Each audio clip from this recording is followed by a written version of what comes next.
Good afternoon, everyone. Welcome, welcome. Happy New Year. Happy 2022.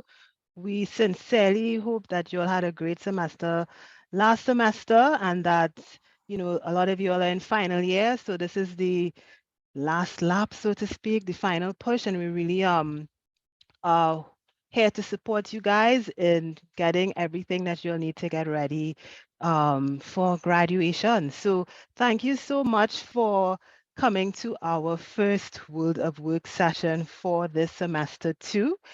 This project was made possible through the generosity of Republic Bank Limited as part of its Power to Make a Difference program. So we just want to send some love out to Republic Bank because this is not possible without them. And we have our resume writing bootcamp. So all of you guys here today, you are all on the right track. You'll have the right attitude because you want to get your resumes ready as soon as possible this year, so that it's going to be ready for that recruitment cycle that's going to be taking place. Some employers like to hire earlier than others, so you want to just knock this one out as soon as possible. So we have our resume writing master, Mr. Akeem Branford. He's going to be going through and helping you shape up that resume. I don't want to keep you guys back too much longer because Akeem is ready and raring to go. And I just want to take a few minutes to introduce him to you all. Mr. Branford holds a Level 3 certificate in Human Resources Management from the Association of Business Executives, a bachelor's degree in Human Resources Management from Anglo Ruskin University, and a certificate in research from the University of Miami. Additionally, he attained certified professional status from Society of Human Resources Management in 2015, coupled with a postgraduate level certificate in industrial relations.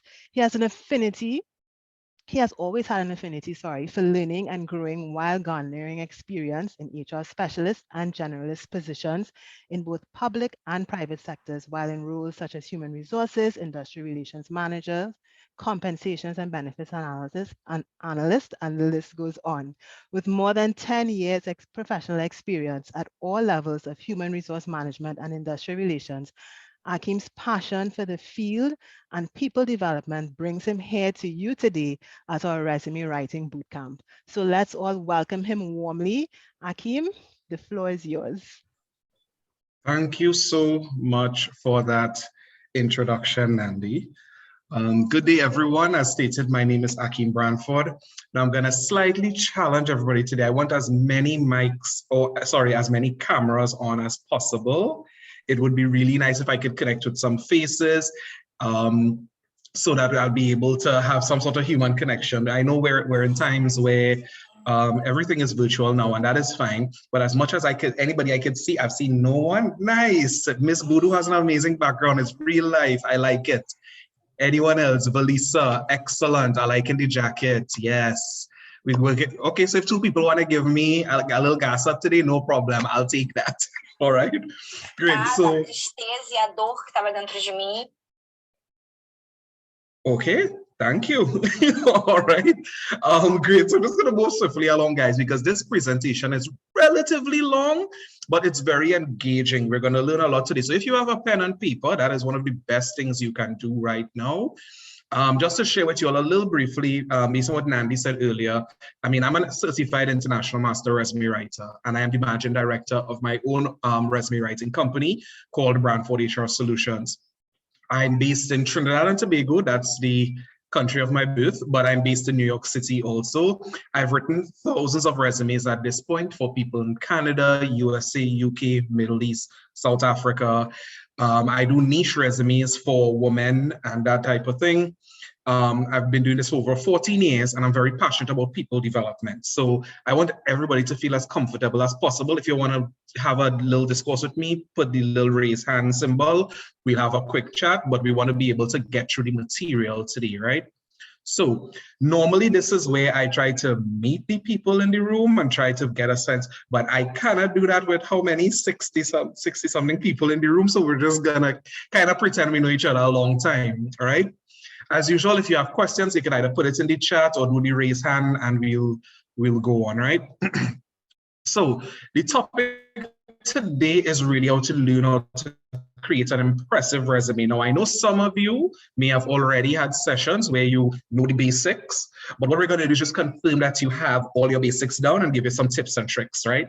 So we have a 5-point plan today, guys. We're going to discuss international resume fundamentals. We're going to identify common resume mistakes, which is one of the more fun parts of this presentation. We're going to discuss what the resume of a modern job seeker is supposed to look like. We're going to be able to do a short discussion on establishing cohesion and skills and experience. The cohesion of skills and experience. And then last, we're going to save the meat for last. You know, when you're that child and you eat all the pela when you leave the meat for last, we're doing that today, right? We are going to talk tips and tricks. So I'm going to tell you all of the things that for me as an HR manager, I should add that to my bio, you know, yeah. When I started at the start of 2022, I became an HR manager of a group of credit unions. So yeah, there are things that we look for and there are things that I want to see in your resume. So I'm rooting for all of you because I was you at one point in my career. And I didn't have somebody with a nice bald head and a nice black jersey to come and teach me about resumes, all right? I did not have that kind of luck in my day at all. So first, guys, we're talking about resumes, but we want to discuss what is a resume, right? Now, I know we hear resume and CV all over the place, and they use those terms interchangeably. I want you to know that resumes and CVs are not the same thing, all right? So a resume is a summary, education, qualifications, experience, credentials, accomplishments, skills, and experience condensed together, right? So a good page and a half to 2 pages, perfect. Now, a CV is where everything is spelled out. So there's no holds barred. So if you won awards and you go to conferences and all of those type of things, you push everything in there. However, guys, only certain fields demand a CV. So academia is one of them. Medicine is one of them. Law is one of them. And there are a few others that require a CV where they want to know everything. But think of a resume as an appetizer, not the main course. The main course is the interview. The interview is where you go and you wow that panel. But the resume is the teaser. So the resume gives a bit of information about everything, not everything, but it gives a bit, just enough for the person to say, I want to meet Kezia. I want to meet Dasha. I want to meet Sabrina. I want to meet Shanice. That is what I want when I pick up your resume. I want to have a burning desire to meet you, call you in for an interview, and get to know you better, right? Guys, the longest CV I have ever worked on was 30 pages long. So just as I have said, a resume, yes, Ms. Boodoo, 30 pages, all right? Just as I have said that a resume should be 1.5 to 2 pages, and people think because they may have a lot of experience, that is impossible. No, I'm at 16 years experience in HR, my resume is 1.5 pages, right? So it's possible, it can be done. But this CV that I did that was 30 pages long for a doctor in the Bahamas, she got the job shortly thereafter. So it's all about tailor-making your document for what you need to do with it, okay? So we're going to talk about the international resume. Now, of course, you all are graduating soon, I gather. You all are UE students. Trinidad is not the only place in the world. Trinidad is a really tiny dot on the map. So there may be some of you here who may be saying, here what, I want to go and live abroad. You see this COVID thing. I want to see somewhere else. I want to get a job somewhere else. So it's important for you to know what your resume and what that international process should look like. So given that I coach people all the time in resume writing for the international market, there are 3 simple steps to consider with this. Number 1, you need to decide if you need a CV or a resume, right? Because a company may flat out tell you we want CVs, and a CV is something you have to really take your time, have a glass of water or juice, and make your resume, make your CV, right? So you have to decide what you're doing. Are you doing a resume? Are you doing a CV? Next, you will need to tailor make your cover letter. Now, we all know what a cover letter is. A cover letter introduces you, what you bring to the table, lists 2 to 3 achievements. But in that cover letter, you may have to go a little bit further and hit home in terms of what you bring to the table, right? And then we're going to discuss ATS compliance. Now, this is where I'm going to pause for a sec I'm going to visit the chat, and I also want to ask anyone who can tell me, what does ATS mean? Right. Yes, Marcellus, there is a difference between the resume, right? I didn't know that the resume was different. Yes, what is the difference in the two? Okay, so Marcellus is asking to have that difference shared again, but we will get to that, no problem. So Josette, are you able to, oh, Marcellus, come on, you put it in the chat, and I know, see, I was gonna ask people about it. So you all killed Josette's opportunity right there. But Josette, your hand was up. You can unmute and you can speak. You can go ahead. Well, I guess somebody in the chat already said it. So I guess it's automated tracking system.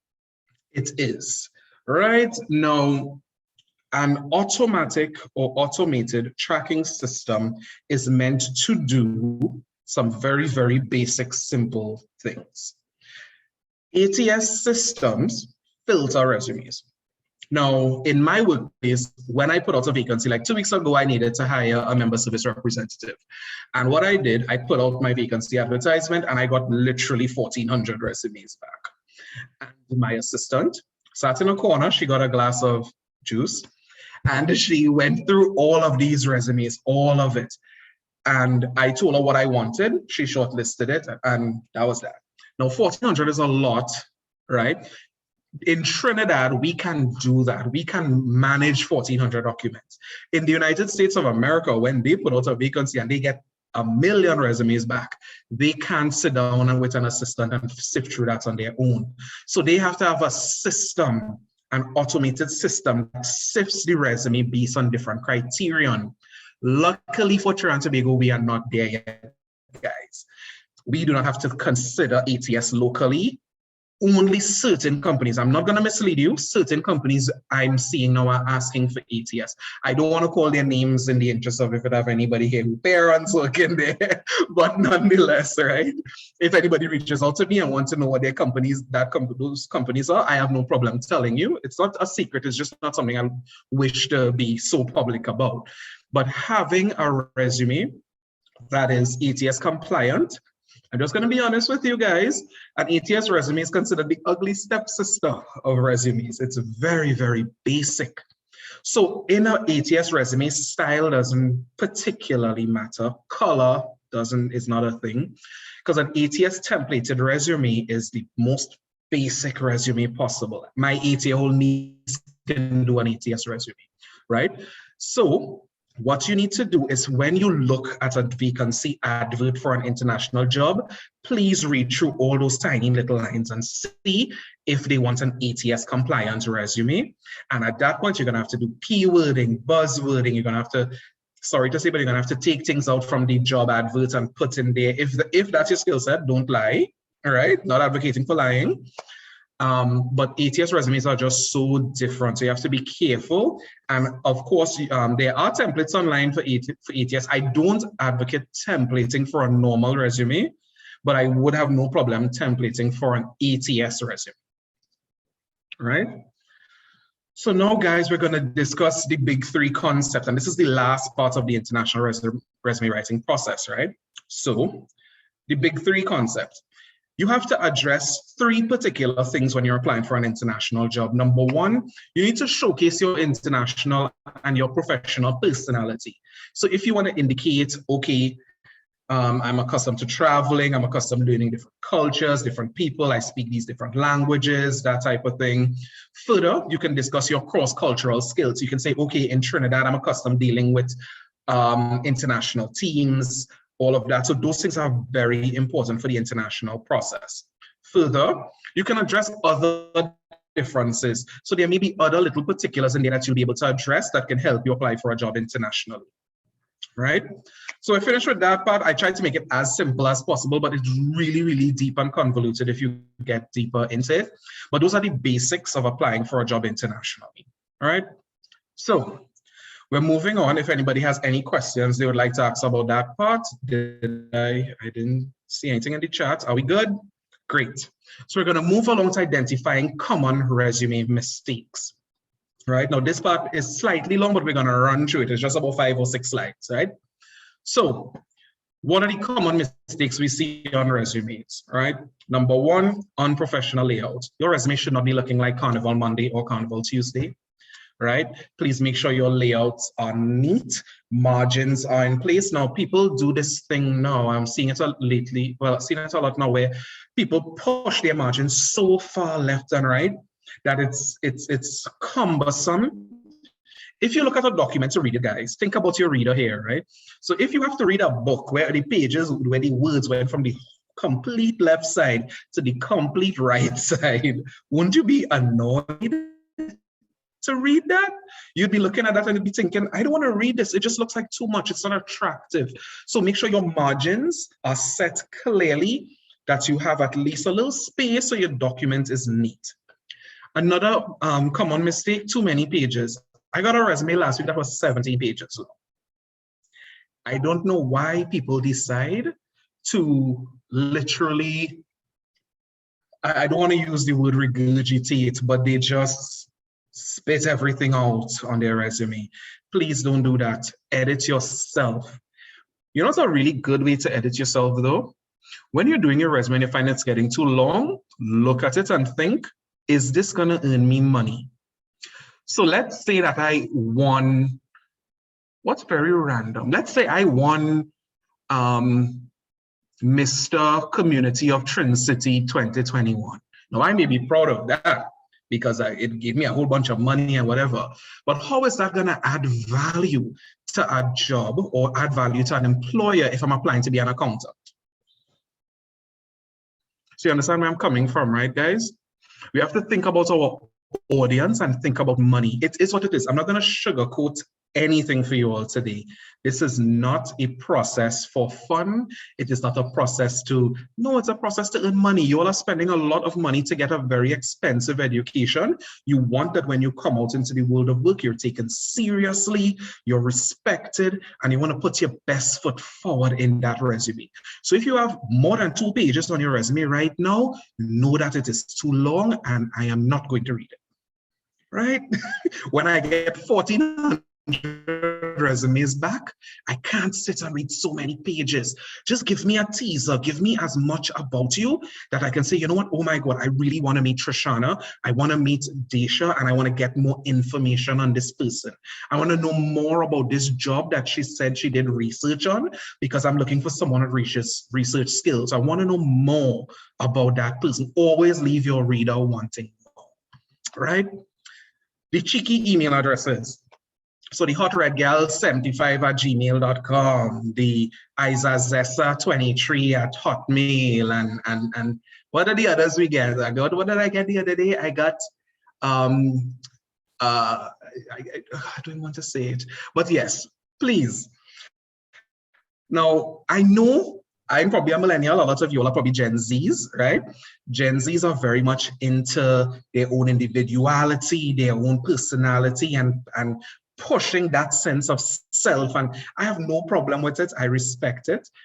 Just don't put it in your resume. That's all. Leave out the individuality for social media. Do not put it on the resume, right?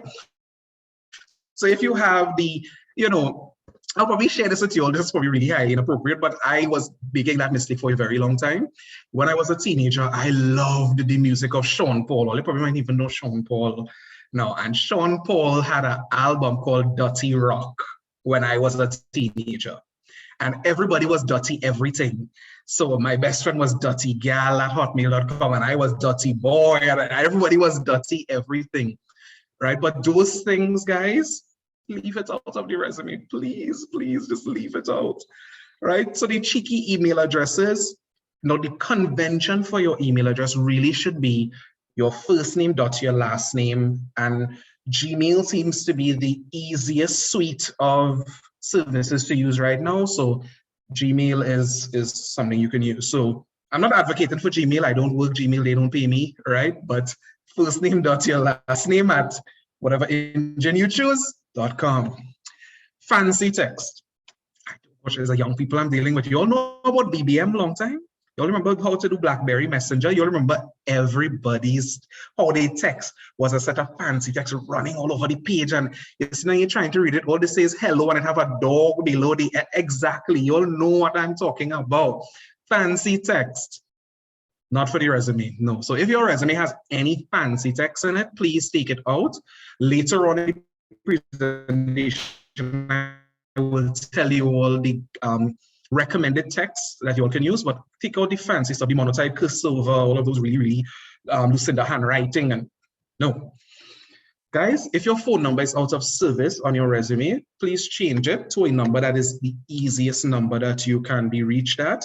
So I know some people think, okay, so resume, I have to put my home phone number. You are not home all the time, so please do not put your home phone number, put your, right, so Sonia is pushing me. What is the acceptable font and size? Sonia, stick around. I will tell you coming down to the end, then I will get to that in the tips and tricks part, right? Your email address may be spelled wrong. Now look at my name. Isn't my name close to the name of a mall? Isn't it? Isn't there a Bradford Mall somewhere that people keep telling me about in Trinidad? Right.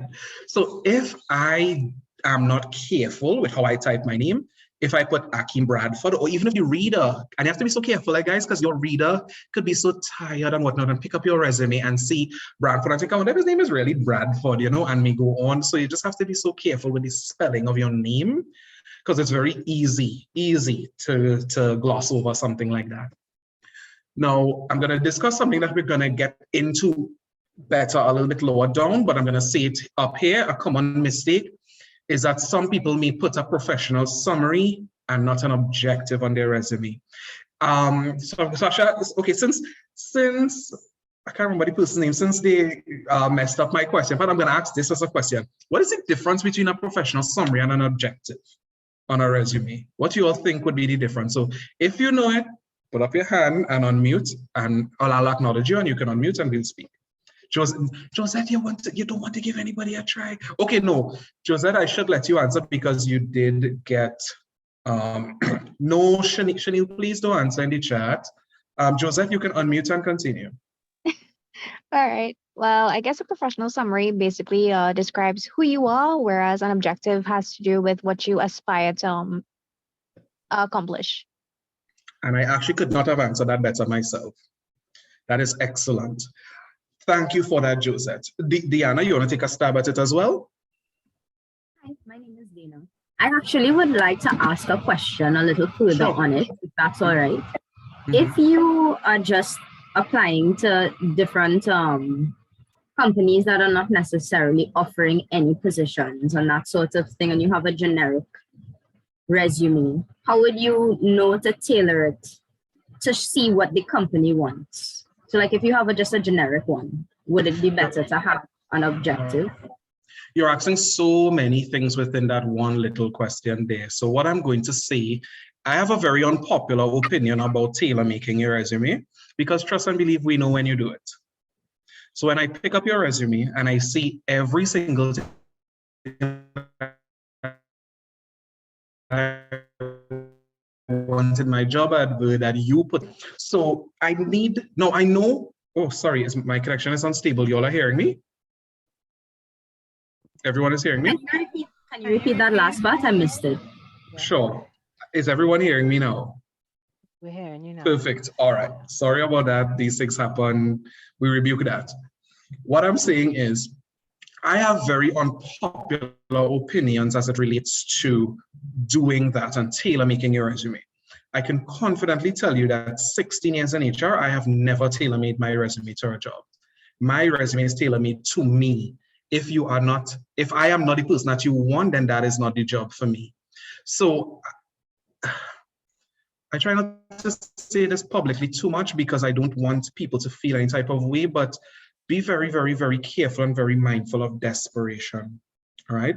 You all are doing very, very, very difficult studies to come out in the world of work and get the job that is right for you, not to get any job or to get a job because it's there.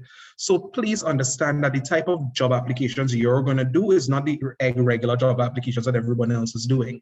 If you are doing a degree in a particular field, you want to work in your field, you want to target that. So it is best to sell the most authentic version of you in that resume and not a tailor-made version, because trust and believe, guys, I'm on the board of the HR Association. We know when people are doing tailor-made versions of their resume to what we want. And it works. I'm not gonna lie, it works for some people. You'll get the interview, you'll get a job, but then would you be happy? So let me explain one thing to you all. I've been in HR 16 years. I've been in all aspects of HR, right? If I sit down and if I see a job for a recruitment and selection manager, and I tailor make my resume for that,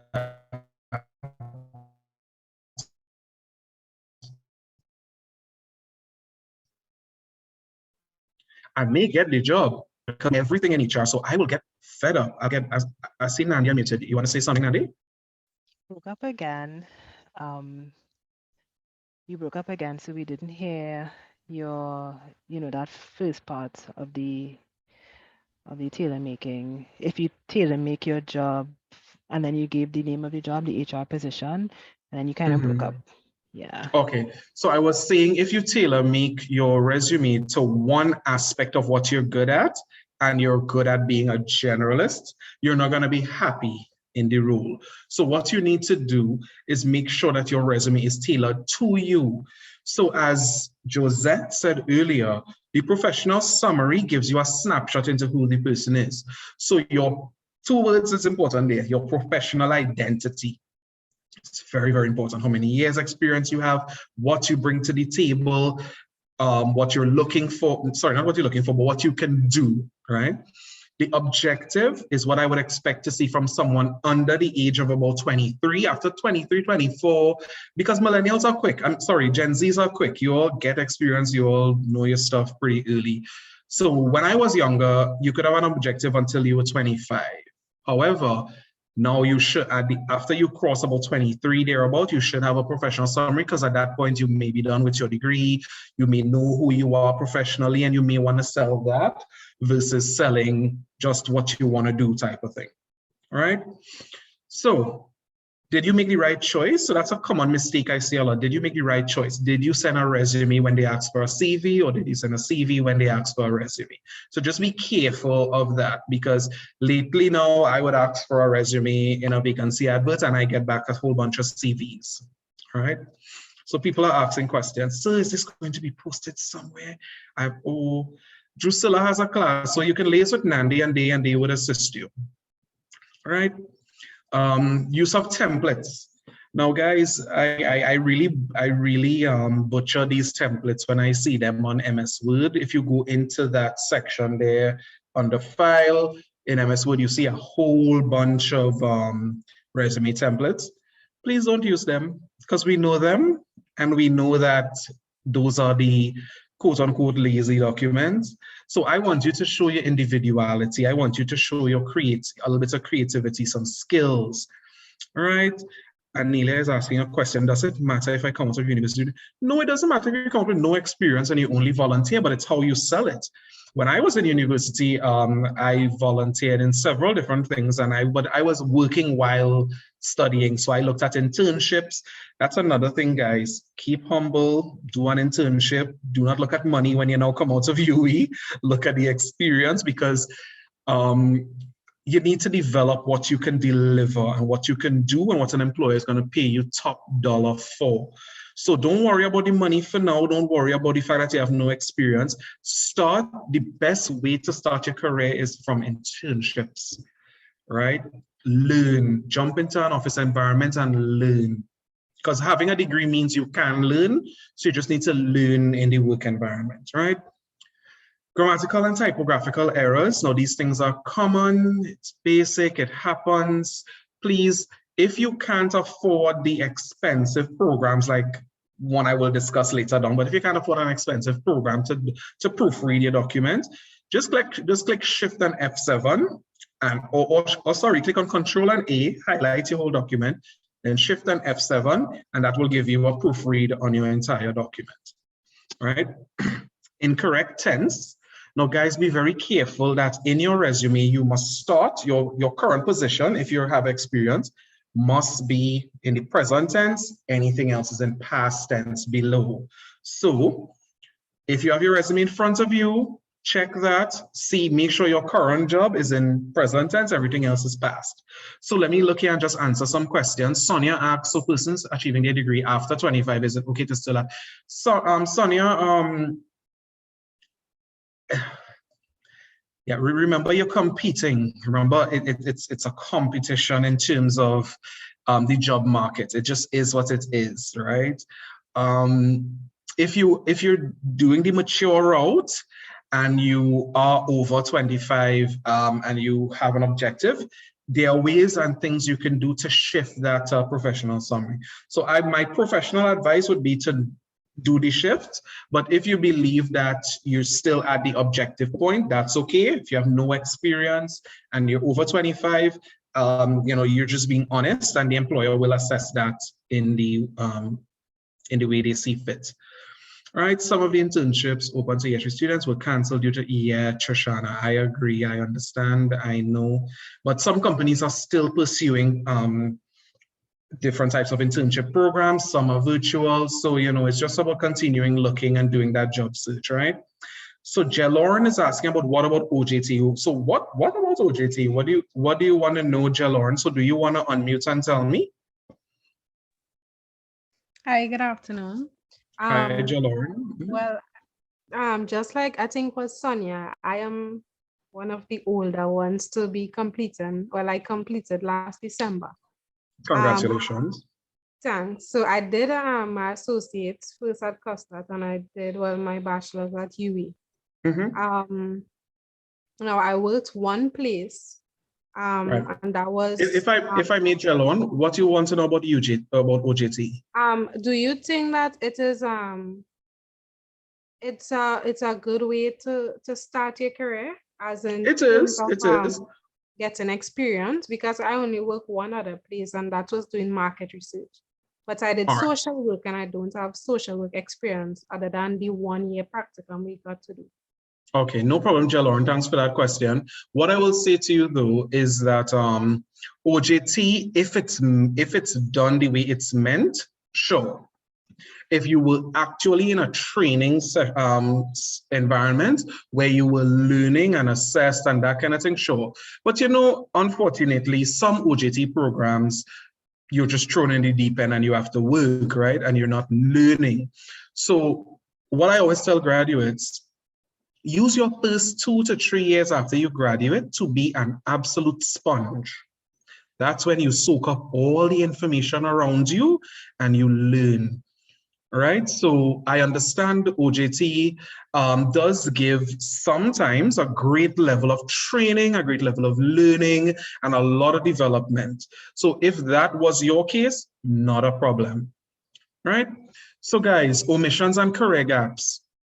Now, sometimes you may have, this may not be too applicable to you, but if you take a year off to backpack in Europe and whatnot, if your parents are, that way inclined to give that to you, then sure, not a problem. Then you can, it's how you manage those omissions and career gaps, right?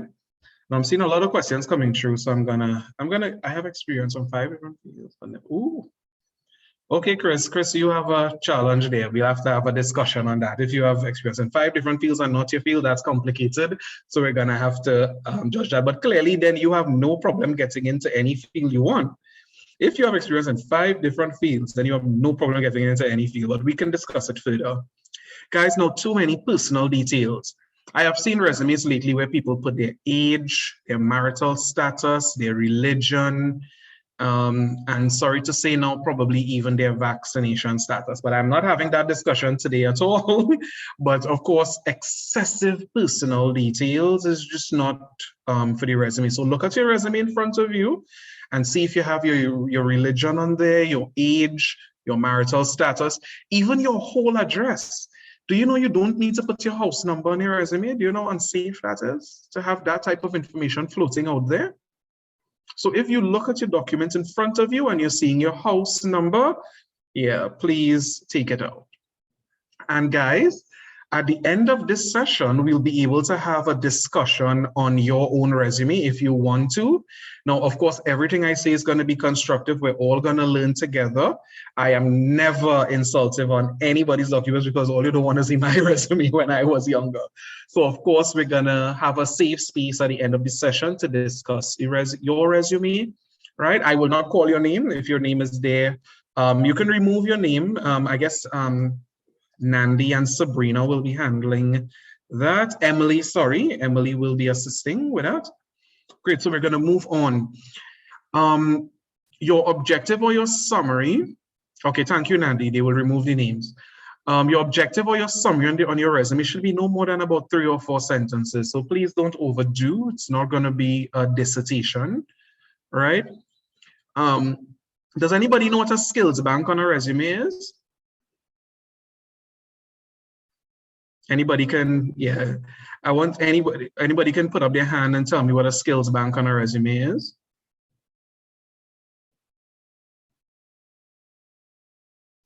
Don't all jump up at once.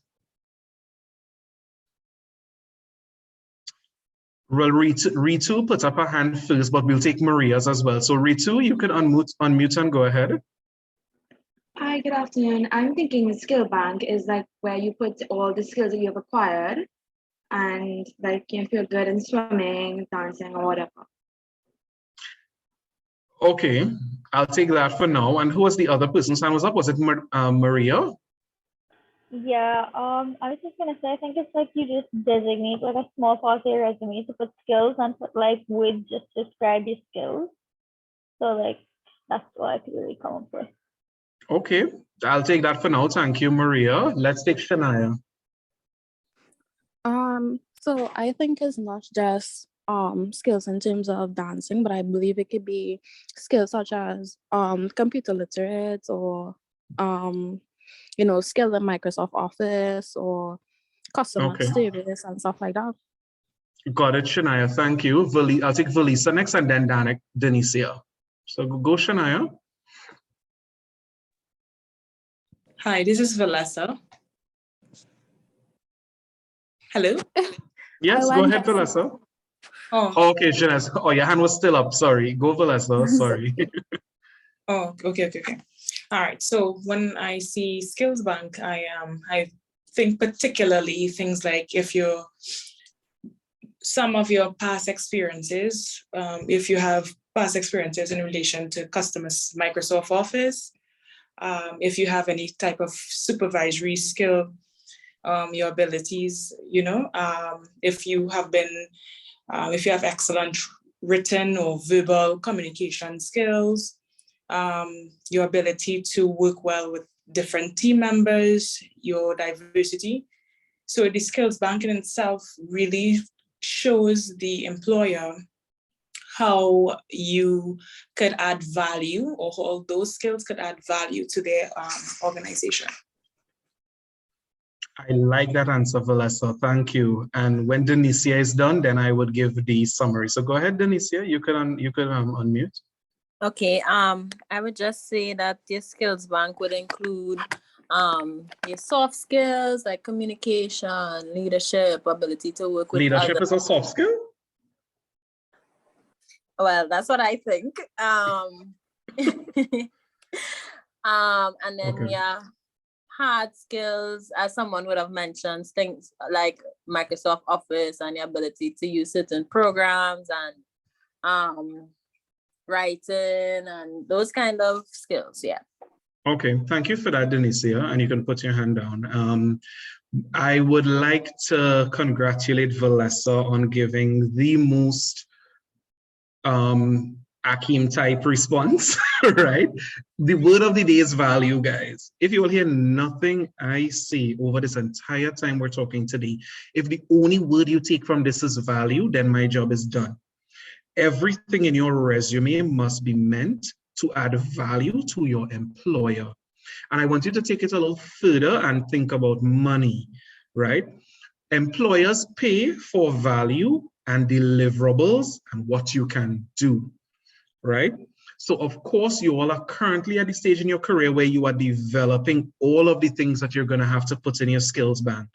So your skills bank must have things like research, customer service, planning and coordinating,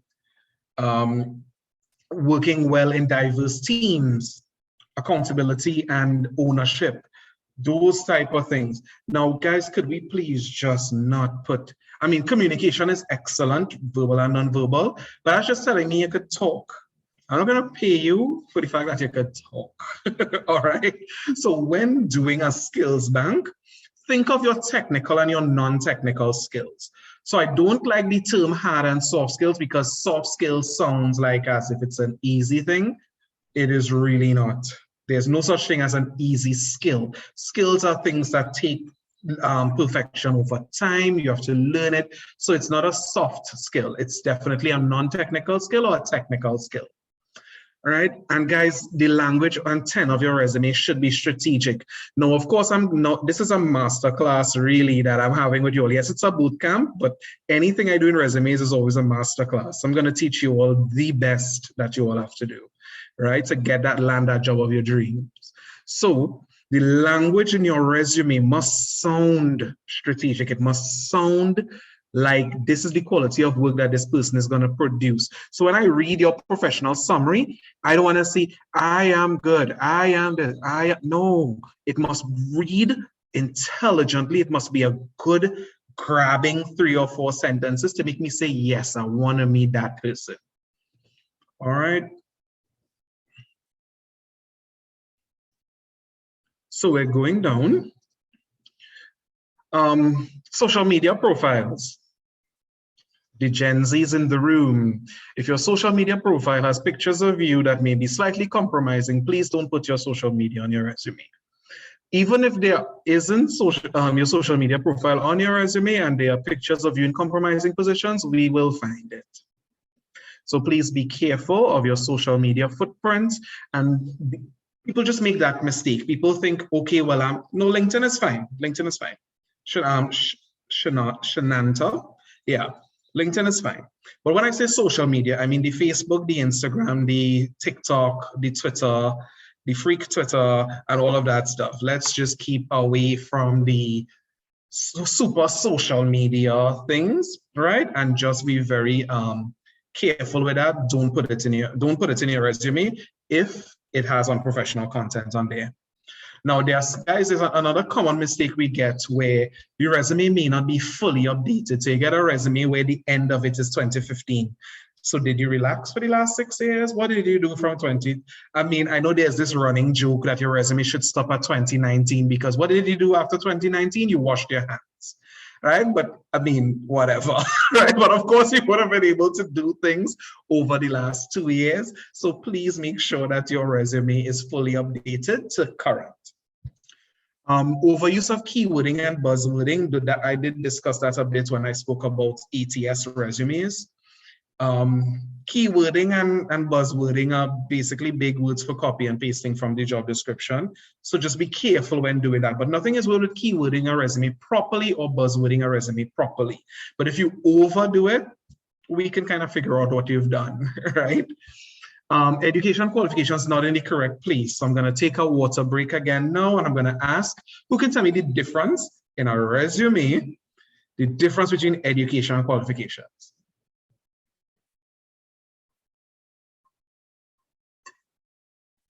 If you know it, you can put up your hand. So Shananta, you can go, unmute and go ahead. Hi, good day, everyone. The difference between the education would be like the schools you went to and the courses that you took, and the qualifications would be what you got in the courses, like if you pass, if you fail, if you get 1 or 2, those things like that. You answered it partially correct. You start off good enough. You start off real good, and then you just kind of ran far. But you started off really, really very good. So I don't want to belabor the point, right? What happened is that education does refer to the schools, right? I think Valessa wants to take a stab at it. Go ahead, Valessa. Okay. When I hear education and qualifications, for a resume, yeah? For resume, it's different. So yeah. All right. So when I think about that, I'm thinking about for the education, obviously, with respect to the where were you educated and the time period for which your education actually you were educated within that particular period. Also, the qualifications they literally look for if you are qualified for this particular job that you are applying for. So your qualifications have to match, or is it matching? You have to show that your progression in terms of what you have actually gained during the period of learning or during the period of employment, or during the, let's say, for example, you've gotten certificates outside of just having your degree. If your certificate qualification. If I may, you were going really, really very good, but you're going down a little wrong path there. So I want to ask you a question, right? All right, Joseph, go ahead. Go ahead, Joseph. Okay, well, I guess what she was trying to say is that by education, it's kind of like to show that you are literate, but your competency is mirrored by your qualification. Whereas the qualification can show that you were able to develop a certain set of skills that can help you attain a certain position. All right, so all three of you all have the same style, right? You're starting off really, really good and then running in the wrong direction. That's okay. So let me ask a question, right? What qualifies an accountant? When someone says that they're a qualified accountant, what does it mean that they have? Valessa? So when I hear what qualifies an accountant, I look at particularly if their years of service. No. Sorry, I can't. Sorry, I can't. Somebody just put it in the chat, right? Okay. What qualifies an accountant? Shaniza is ACCA. Okay. Right? That qualifies an accountant. What qualifies a dentist, or sorry, not a dentist, a doctor? The MBBS, right? That qualifies a doctor. So, Shanice, your hand is up. Go ahead. No, before you ask about what, I was actually going to draw that reference and say that I think qualifications are like your certificate, like a ACCA or your degree from your bachelor's and whatever. And then your education is probably where you went to school. Exactly. So thank you for that, Shanice. Also, I think my friend in the chat here, Ms. Boodoo, hit the nail on the head. Education is a school, qualification is what you got out of it. So if I'm a qualified, I am one of the very few qualified HR professionals we have in Trinidad, because in 2015, I was one of the guinea pigs who wrote the SHRM exam, where I'm now an internationally licensed HR professional. So if you're qualified at what you do, it means you have the requisite certification or the requisite credential to do it. If you're educated to do it, it means you went to school for it. So I understand that these words mean different things in regular English context, but yes, Marcellus, I'll be going over your resumes in the end. Don't worry. I have all the time in the world, okay? I have all the time if you all want to stay and have that discussion, as long as Nandi and the beautiful ladies at UWI are fine with it, I'm here for it. So Vijanti, love the name, love that name. Go ahead, Vijanti. You can unmute and go ahead. What do you want to say today? Hi, good day, sir. I have a question based on what you just said about education and qualification. So if I go to a particular, say, tertiary level educational institute, right, and I graduated from it, right? So the paper is stating, okay, say I have a degree in, let me just say accounting, just saying, right? I just call the first thing come to my head since you just use the example. Right. Okay. But if that institute is only recognized like in Trinidad and not like regionally or internationally recognized, does that that's being an accountant, then would that fall under education or would that fall under qualification? Now, we're talking about two different things there, right? And thank you very much for that, Vijanti, because that is a very, very, very important scenario. I've heard on countless occasions where people would do particular studies in one place, then they go to another country, and then that particular credential is not valid, it's not accredited. So this is why I always tell, especially people who want to study, do your due diligence, do your research, find out if the degree and the institution you're going to is actually accredited. So the ACTT, which is the Accreditation Council of Trinidad and Tobago, my good friend Curtis is their director. Call up Curtis, tell Curtis Akeem sent you, and you want to know if the program you're doing and the school you want to go to is accredited. You are attending UE, you shouldn't have a problem with credentials in terms of if it's used anywhere else in the world, so you should be fine for now. Now, I'm not gonna butcher your name, I can't pronounce your name, so I'm just gonna say the person who hands us up, T-S-E-H-A-I. So you're gonna start by pronouncing your name for me so that I don't butcher your name. Then we'll get to Jordan. Hi, my name is pronounced Sahai. The T is Sahai, silent. that's nice. Good day. How can I help? Thank you. So regarding the credentials, if I attend an institution that is An not institution, that is not accredited, and I apply for an international job, is it that I am automatically denied, or will they do research to find out that, you know, this is a reliable university, that this degree is valid and stuff like that?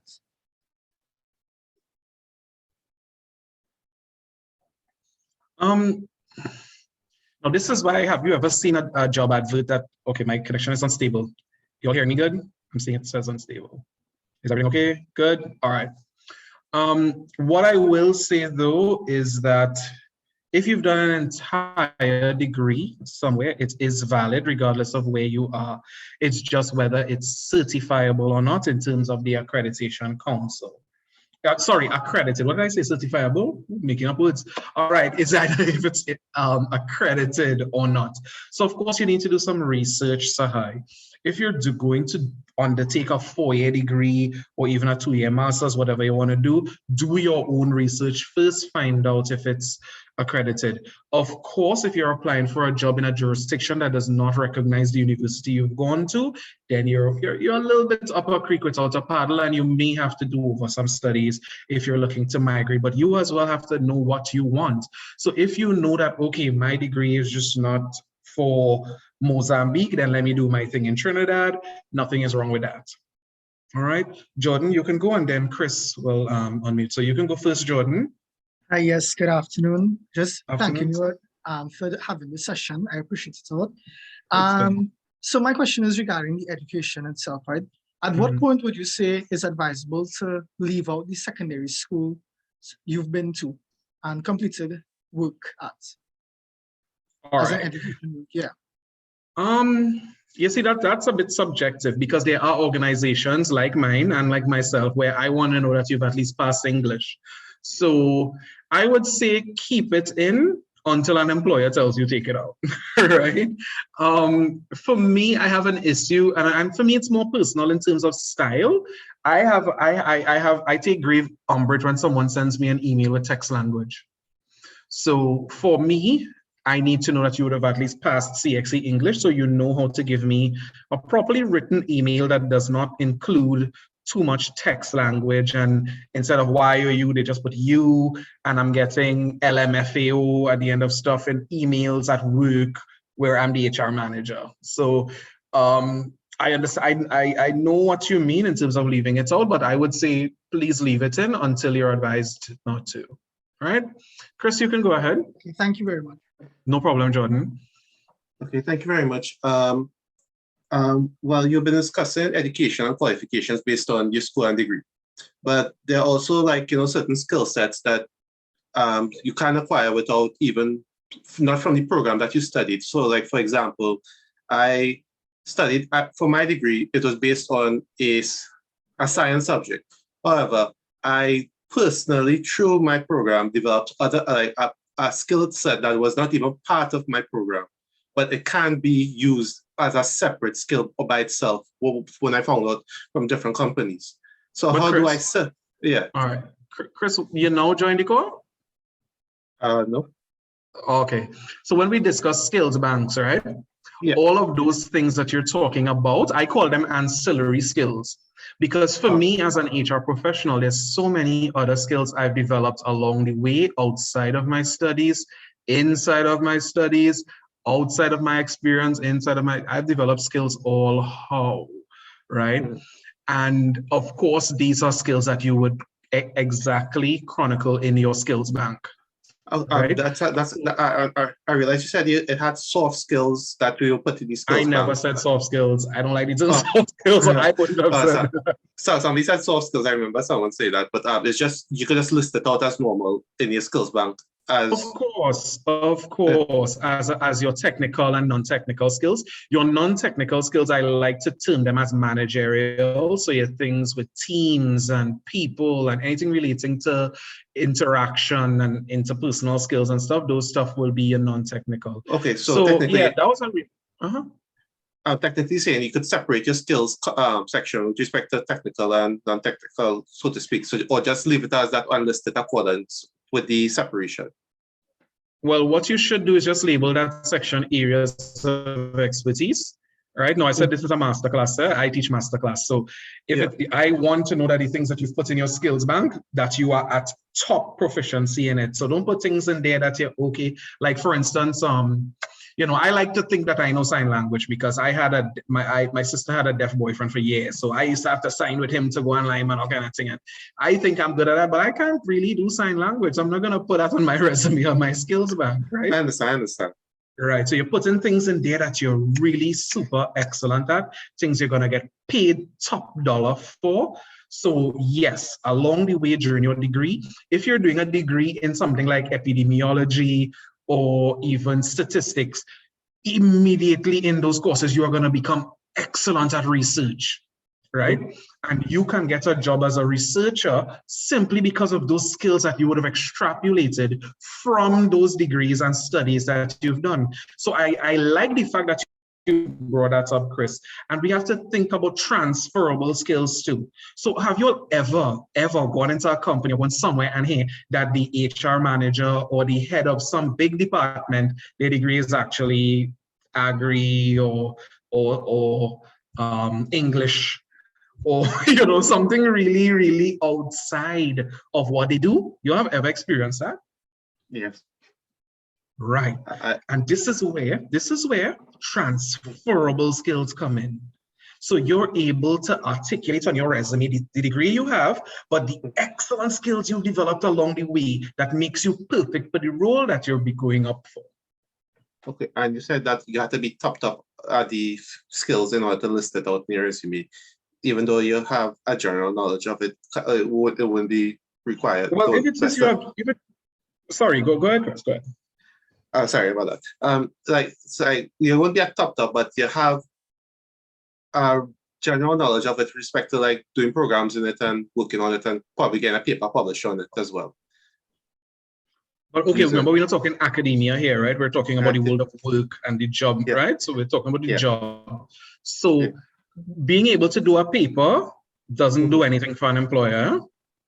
But being able to manage a project for $500,000 where you have to manage resources, manage people, manage timelines, budgets, all of that. Yeah, those are things you want to sell to an employer. So be just aware, do a little bit more thinking in terms of value and money and job and not academia when you're doing that part of the resume, right? No problem. Okay. Did I answer that comprehensively or you have any more questions? For now, you answered everything I have in my mind. Thanks. Okay, great. Not a problem. Jasha, is it Jasha or Jasha? It's Jasha. All these names, I love it. Good ahead, afternoon, Jasha. Mr. Branford. So my Absolutely. question is, some of us here, we have not finished our degree as yet, right? That's the main reason why we are here, which means that our highest level of education is secondary school. When we are well, the door does assume that. I mean, if some people may have a little certificate in something before they did so. I mean, I understand your question. Continue. You hear me? Yes, Jay, sure, go ahead. Okay. You're kind of breaking up, so I was wondering. So if your highest level of education is secondary school, right? Do you include UE on your, I guess, your education, saying that, okay, you are second year or third year students or something like that? Or do you just leave it as your secondary school? Okay, okay, Jisha, what degree are you doing? Law. Law. So what are you selling to the employer, the degree or the school? The degree. Right. So you're gonna put the education as, oops, Lord, I have to ignore that. Yeah, so you're gonna put the school and the degree as currently pursuing. So you put it's an LLB you're doing, right? A lemon, lime, and bitters. Yes. Right. That's what we call it in the HR world. We call it, because I don't know what it means. It's a something bacterial. I can't even pronounce it, but we call it a lemon, lime, and bitters, right? So what you do, you put your lemon, lime, and bitters currently pursuing at UB. Okay, thank you so much. Not a problem. Any more questions? You'll finish bombarding me. I was loving it, you know. That's it? Okay, great. Shania, go ahead. Before you continue, I just have one question. In my experience, in terms of putting my degree on my resume, a few employers would have told me that they are not looking for persons who, so like when they saw it initially, they were interested, but then they said that they're not looking for persons who are pursuing their degree, which I assume would mean that they may request time off for school and stuff like that. So then how do you know in which instances you should put the degree and which instances you should remove it? Shania, my dear, that's not the employer for you. Okay. Any employer who is concerned about the fact that you are developing yourself, it's not the employer for you. A really, truly mature or proper company will not be bothered or will not be upset at the fact that their employee is simply developing themselves. So, I don't want to use bad words, but that is a very, very, very immature employer who has a problem with that. Any actual, real, proper professional company will not have a problem with the fact that you're studying on evenings or weekends, right? I just walked into my current job in December. I'm starting my master's next month. Hell yeah, I might need an hour or two off at one point or so to do my schoolwork. My employer cannot be upset at that when your HR manager is doing a master's. Their HR manager is currently here right now training for UE, right? No employer who values their staff is going to be upset at these minor things, because right before I started this, I was finishing work. I was up earlier, so I got emails out at 6 a.m. because I know I had this today. So it, guys, is really what you bring to the table. My employer knows Akeem could simply be doing whatever whole day, but they know that he's going to get his job done and they don't have to worry about that. So any employer who has an issue with the fact that you are studying, send that application somewhere else. All right. I saw someone else had their hand up, but they put it down when Shania put her hand up. Is there any more questions from anybody, or we're moving along? Satash, go ahead. Hi, good day, sir. I entered late because I kind of fell asleep, although I had the reminder and I okay, Satash, you want to build? Go ahead. Yeah, that's my apologies. I didn't get to hear the question in the beginning. Is it possible you could repeat the question so I could ask? No, there wasn't any question. People are just asking questions, which is what you all are here for. And I want people to be able to ask questions. So if you have a question for me, please feel free to ask. Okay, no problem. Yes, so I am currently building my resume as I should. And well, I would like some advice in how I would structure it. So in terms of my work experience, I started working really young. I started working at 12 just to like make a little money for myself. But one, how would I include that? Meaning I started working at a young age. Then at Cape, I actually got something legit part-time in an accounting firm. And then, well, now currently I own my own business. All right, so Satash, here's what. Because I believe that what you're saying to me may be slightly sensitive, and probably because I had the exact same experience, do you mind reaching out to me after this, or probably at the end later this week or something, and I'll be able to advise you on that? I could give you, I could probably give you like a one-on-one with some advice on that. Yeah. Right? Do you? I'll give everybody will have my contact information at the end of the session. All right. Okay, Vijanti, you can go ahead, and then Kezia, and then we'll get back to the presentation because I'm watching the time.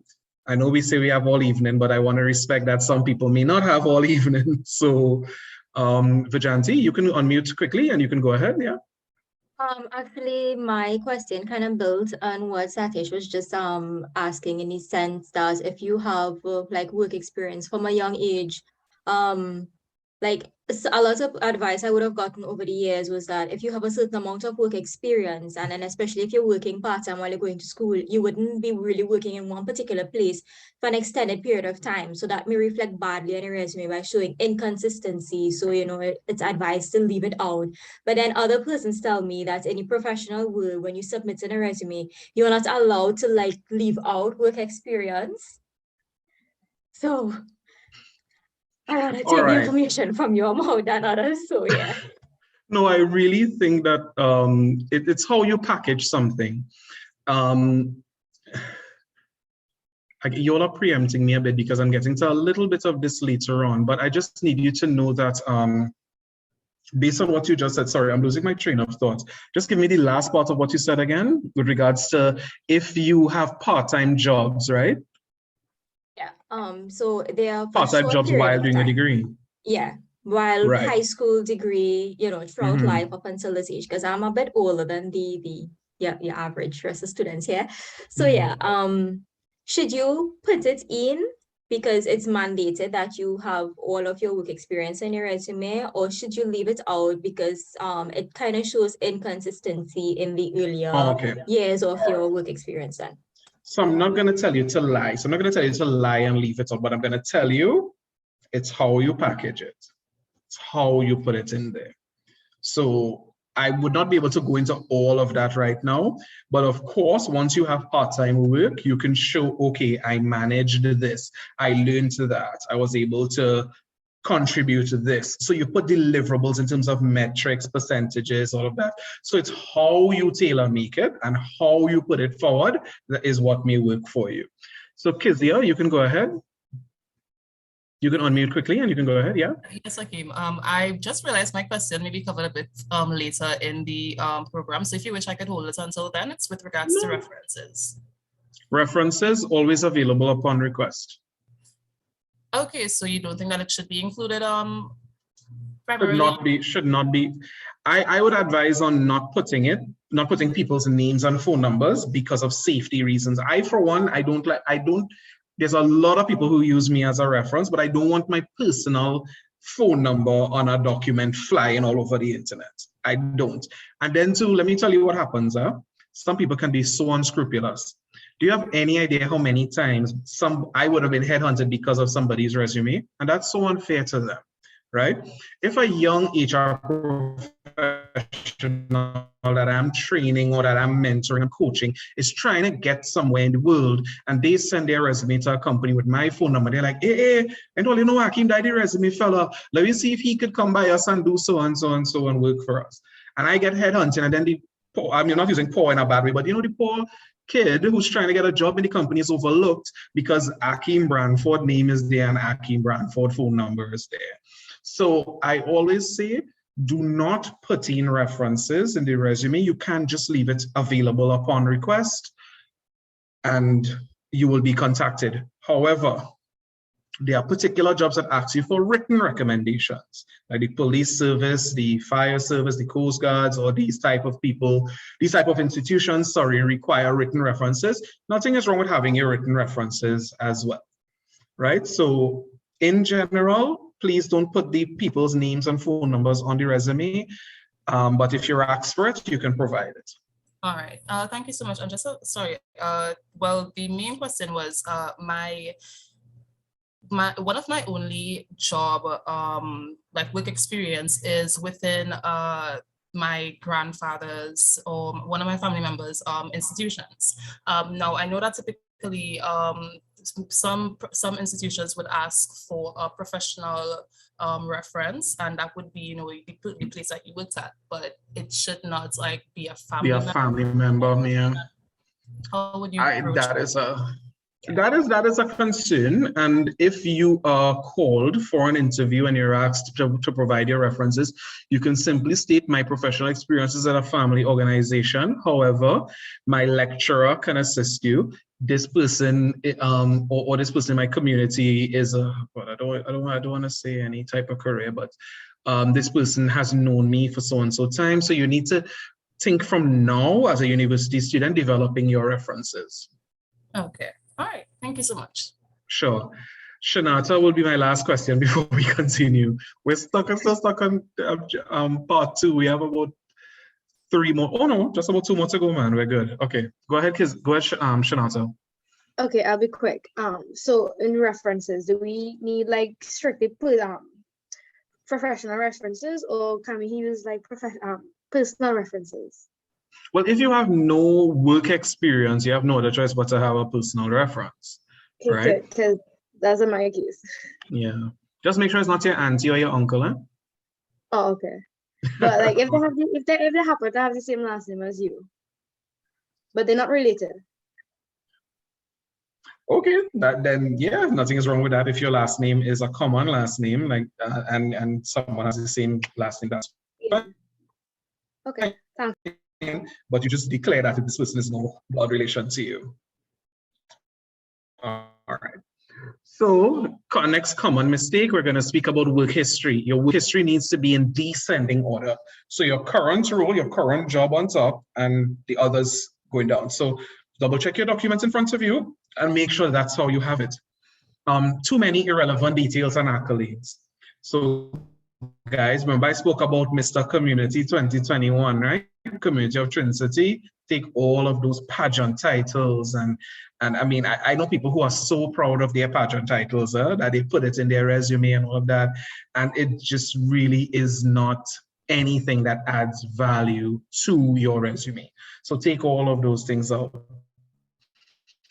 So personal credos and famous quotes. You ever pick up a resume and you always see the whole Serenity Prayer below the resume, or somebody have a quote from Mahatma Gandhi at the top and a whole statement from Mother Teresa at the bottom? No. Okay, Shanata is asking about, okay, no, there are some questions before that. With respect to currently pursuing a degree, is it acceptable to include a degree as currently pursuing, or should we put expected year of graduation? I normally just put currently pursuing, right? There's no need to put the year of graduation. That's not an issue. And it should not be an issue, right? What about volunteer experience? What about it, Shanata? What do you want to ask about volunteer experience? You can unmute and you can go ahead. Okay, so if you have like... You have... So you're breaking up, I can't hear you. Go ahead. Okay, so what about if you don't have the work experience, but you volunteer? Like, I volunteered last year to do a maintenance with software maintenance in Mount Hope in the biomedical department. So if like I have volunteer experience in that, can I use that? What did you achieve or what did you do during the volunteer experience? It was I think it was data entry kind of thing, where they would bring like issues. They would call and say the issues that they have in the different parts of the hospital, and I would enter it into the computer and print out the paper. So when the workers come, I'll give the workers the issue and they will go and see about it. All right. So you see how we explained that there? Find a way to condense that and condense it into a sellable point on the resume. So put the volunteer experience, but pull out from there what you think I could sell an employer, but what skill did I learn? What did I deliver? And that's another thing, guys. Transforming your tasks into deliverables on a resume. That is a difficult task. I don't even have the time to do that on my own. But of course, those are things that are so important. As your resume gets more advanced, it needs to get a little bit sexier, right? A little bit more attractive. So it's not just the tasks in terms of, well, I did this, I did that, I did the other. As your resume grows, it becomes, okay, I've achieved 50% productivity of my division over the past year in that job. And I've attained 78% higher rating in customer service. And so when you could talk in figures and percentages, CEOs will love you and pay you highly for that. Franca, you can unmute and go ahead quickly. Hi, good day. So if you don't have any work experience, but you have volunteer experience, so in your resume, should that header be volunteer experience instead of work experience? Franca, did you just log on? No. All right, so we'll go at it again. Guys, nothing is wrong with volunteer experience, and I don't want you to feel any type of way about only having volunteer experience. Please note, everybody starts somewhere. There are great people in HR that I look up to, Ulrich Warner, L. Anthony Watkins, Marvin John Silla. I look up to these men because I want to be just like them someday. But guess what? Marvin John Silla puts on his pants one leg at a time, just like me. So does Ulrich. All these people are normal, regular people just like you. Everyone started on volunteer experience. We all started right there, right? So please understand that nothing is wrong with putting your volunteer experience, but what will make you different from the other persons putting their volunteer experience is that your time spent in this volunteer experience was strategic. So you went in and you learned research, you learned quantitative and qualitative methods, you learned statistics, you learned how to do trend analysis. So you need to make sure that your volunteer experience is so well communicated that it comes across just the same as work experience. Because trust and believe, as a volunteer, you're going to be working just like the people who getting paid high amounts of money. So it's just how you sell it on the resume. What in this volunteer experience is going to get me paid? Or what in it can I sell to an employer? So I don't recall who asked that question, but yeah. So I'm getting a reminder about time. So I know we're going good with the questions, but I have to get to the presentation. So we finished the part on common mistakes, right? So now we're going to do the brief section on this is just 2 slides. So this is what the resume of the modern job seeker is going to look like. So there was a gentleman earlier who asked me about what he needs to do because of his particular early experience. So here's what you need to do. Get your pen and paper for your modern resume. Right. So you must have clear headings, right? So please don't label your resume on top. Do you walk around with your name on your forehead? I'm sure you don't. Okay, everyone knows that you're a human being, you're female, you're male. We're aware of that. So there's no need to put the word resume on top of your resume, but you need clear headings, right? So your headings are professional summary, or if you have an objective, no problem, but your headings are professional summary, areas of skills and expertise, work history. Coming down further to that, you may put your, educational qualifications comes before work history. Your bio data is on top. So your name, address in terms of general area, phone number, email, LinkedIn profile. If you all are not on LinkedIn, please get on LinkedIn. Thank you. Your education is below that, areas of expertise, work history, certifications, and professional development. So if you're a member of any clubs, anything like that, that goes under professional development. Last thing, references, always available upon request. All right. Going on, you must have a professional and attractive layout, right? So your layout of your resume, do your research. If you're not sure if your layout is professional, approach me after, send me an email. My email is brandfordhrsolutions@gmail.com. I can tell you if your layout is good or not. right? You must have a clear and engaging objective if you're just in 1 to 5 years experience. But if you're over that, so if you're over the age of 23, yes, the email will be posted in the chat, not a problem. Nandi or any of the wonderful ladies at UE, you can put my email in the chat for everyone. A comprehensive professional summary with strong sellable points. Remember we spoke about that, right? Can the headings be posted? Sonia, you want the headings again? Biodata, name, telephone number, email, LinkedIn profile, education qualification, no, sorry, professional summary, education qualifications, areas of expertise, work history, professional certifications, and or professional development, references. That's your layout. Skills bank with technical competency. So guys, please think about what you can do technically. So if you're doing your skills bank, don't put in the verbal communication and all. No, put in proper technical things that you know you can be paid for. All right, sellable points, things that you're, things that you're selling. So in your skills bank, you'll put your technical and your non-technical. We spoke about that. Then going down, no hobbies in the resume, Nicole, exactly. No hobbies. I don't want to know that you like to play with dogs. I'm not going to pay you for that when you come to work. And you like to travel, and you like underwater basket weaving. I'm not paying for that. All right. Yes, I've seen that on a resume already. Hobbies, underwater basket weaving. Anyway. Relevant professional memberships. Now, guys, professional memberships are so important. Huh? When I was doing my degree in 1904, I joined the HR Association of Trinidad and Tobago, and it's really good to join the associations for the field that you're into. So I have a very, very, very, very bright nephew. My nephew is out of this world bright. My nephew, I took him to Tobago for his 16th birthday, and we sat down on the beach, and he's telling me about all these different corals, most to my annoyance, but he's telling me about all these corals. And he's like, he wants to be a marine biologist. I said, no, you need to go and learn how to clean a beach.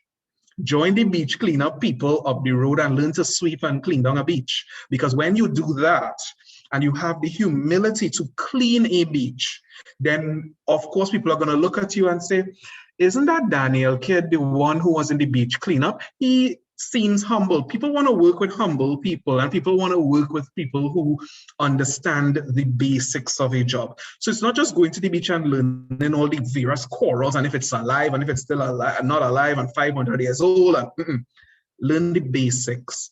So professional memberships is where you go and you learn the basics in terms of humility and learning the baseline stuff of a job. So you're good at accounting, go and join the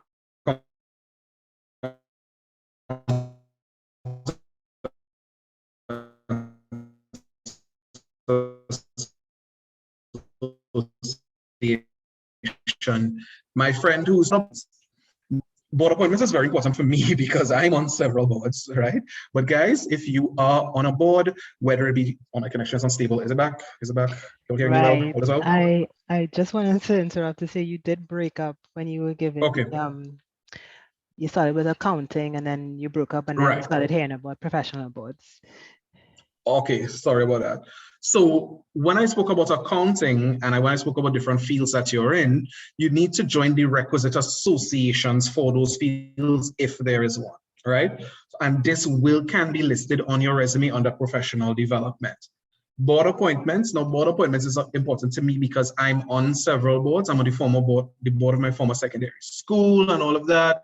So Sonia, I wouldn't be able to recommend any for law students, but I mean, you could do your research and see what groups there are that you can join, because of course, at this point, it's not just about what you could deliver and all of that. It's really about developing your network too and making sure you put your name out there. And guys, networking is so important. A resume is important, but it's also important to network in your field and get yourself out there and label yourself as a thought leader.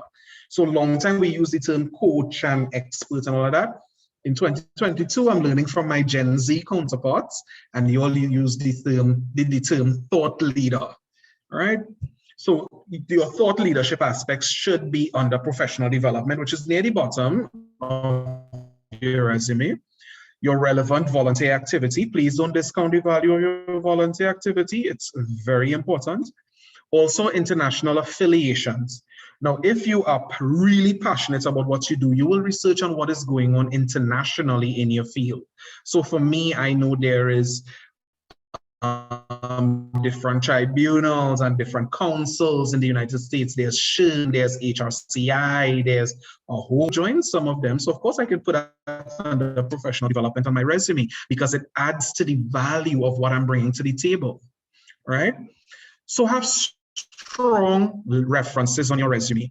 Always make sure that your references are readily available and that they think really highly of you. So always, now that you all are finishing your degree, think about who you want your references to be, inform them that they're going to be your references. Do not put people as references on your resume and they don't know, all right? Your font size must be professional. Your font must be professional. It must be the appropriate size. I'm not going to give that just yet. That's near to the last section. And also, guys, please know that one of the last things concerning the modern professional resume layout is that when I pick up your resume must show me MS Office sophistication. So I must know that you know how to do a page break, how to separate, how to do. I want to know in your resume that you are good at MS Office. So your resume must not look like it was done by somebody who is outside of the collegiate environment, right? So Shanata is asking, so if you're doing a degree in psychology, join the, right, you're quite correct. Great. So we're moving down to the second to last section, which speaks to cohesion of skills and experience. Can Canva be used to create a resume? No, please do not use Canva to do a professional resume.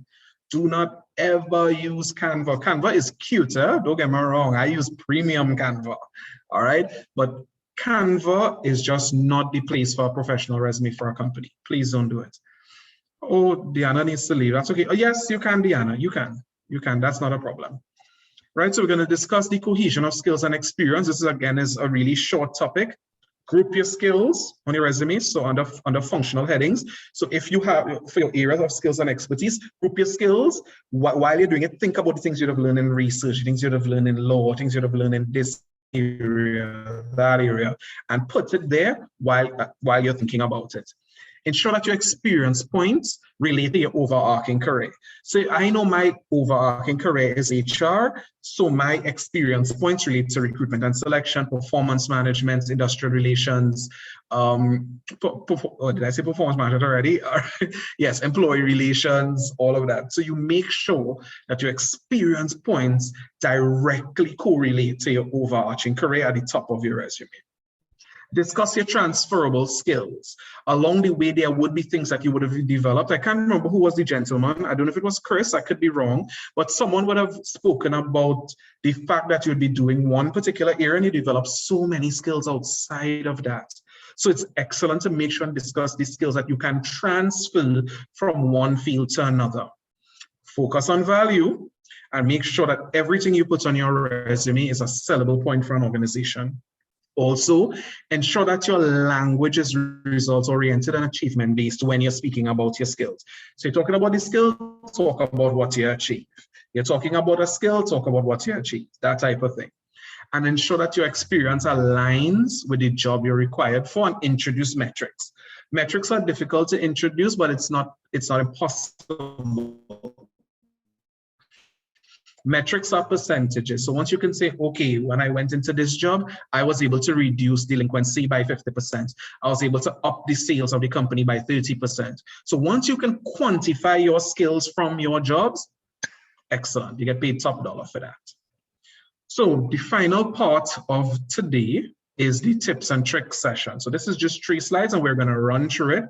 Anybody have any questions before we get to this? Because of course I want you all to take notes to make sure that your resume has these tips in it. So anybody, I'm typing all those zeros. Anybody has any questions at all before we move on?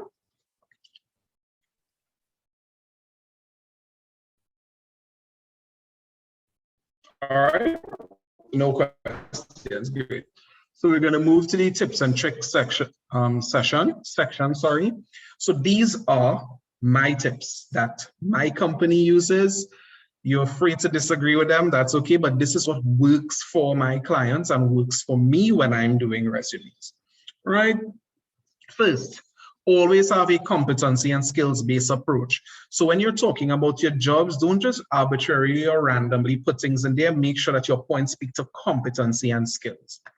Do not put your photo on the top of your resume. Please do not do that.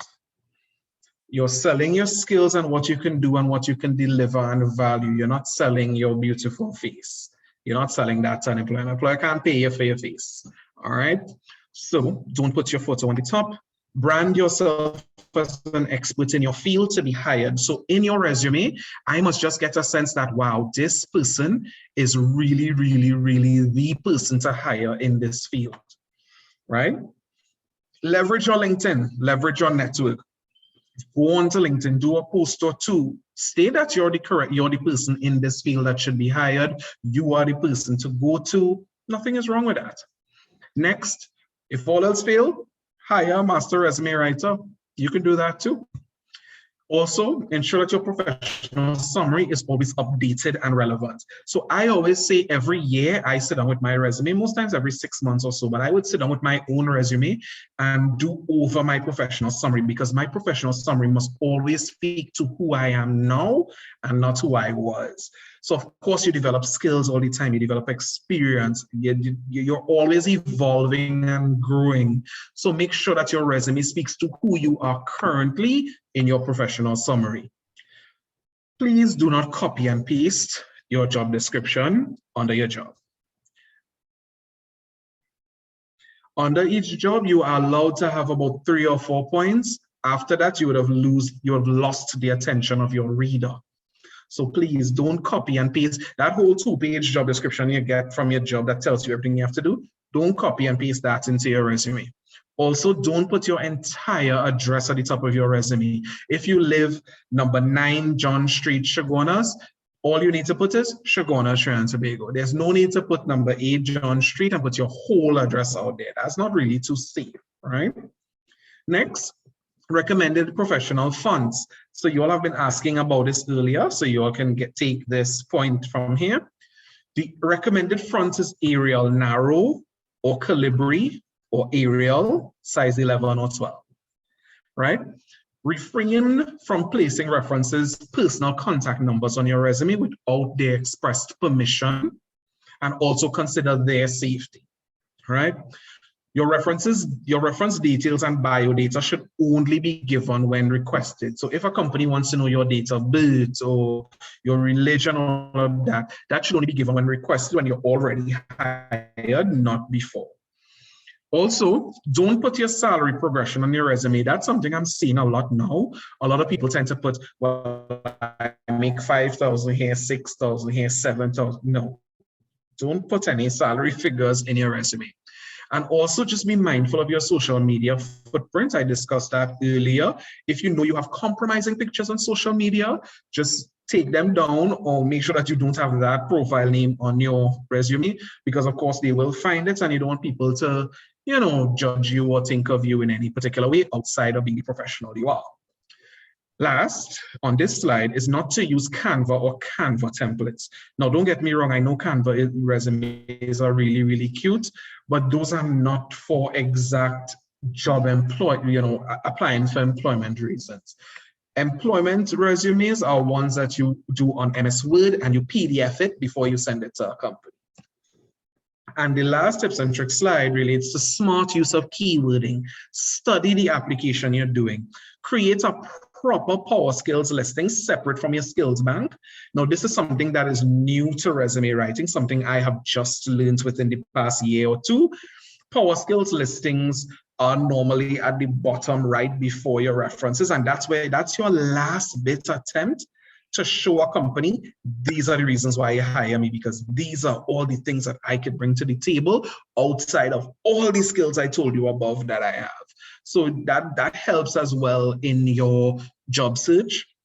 Shift from achievements sorry, shift from duties to achievements. Remember, we spoke about that earlier. So don't just list a whole bunch of things that you do on your resume and your work history.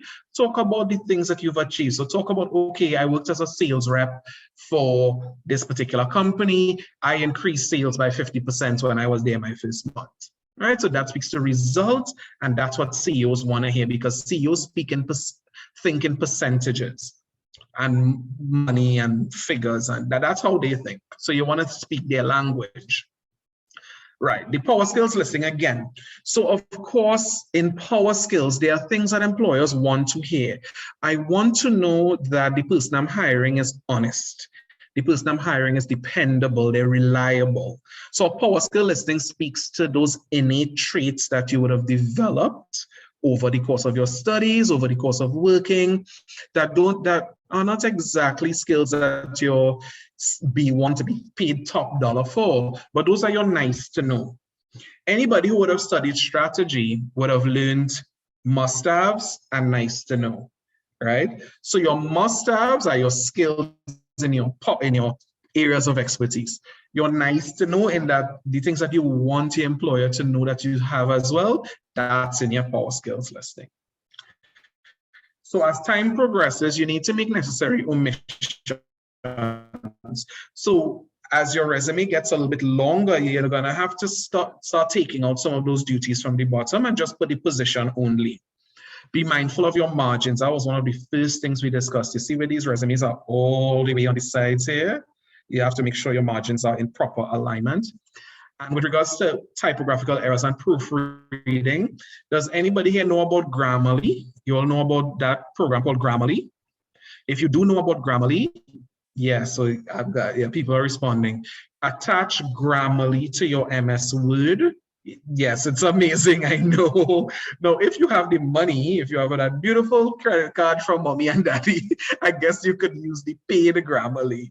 But of course, normal Grammarly works really, really well to proofread your document. So at least before you send it out, you're able to say, okay, these are things I need to edit, change, this needs to fix. And somebody put it in the chat, grammarly.com. Thank you very much for that, Emily. Right? And then now with regards to so we just have one last bonus topic, right? And that relates to the BHRS method, my company, Brandford HR Solutions. We have our own method on how we help job seekers. So this is just a little extra tips for you all. Create a LinkedIn profile. Create a strong banner. All the Canva people, all you want to make resumes on Canva, make a banner. Make a good banner for your LinkedIn using Canva. Introduce your career, use your credentials to your advantage, guys. Maximize on your summary and on your about section, because those are things that you can surely have in congruence with your resume on your LinkedIn. Jala, no, I haven't done the resumes yet. I'm getting to that now, right? And then I just have 4 points and I'm done. For LinkedIn, do engaging posts, create discussions on topical matters. Keep away from political and super polarizing views. Guys, I know about individuality. I know we want to be on top of everything, but you see the politics, if you're a job seeker, don't respond, please. Keep it in your mind. Think everything you want to say about politics in your mind. Don't put it anywhere on social media, because if you're applying for a job, people look at your social media footprint.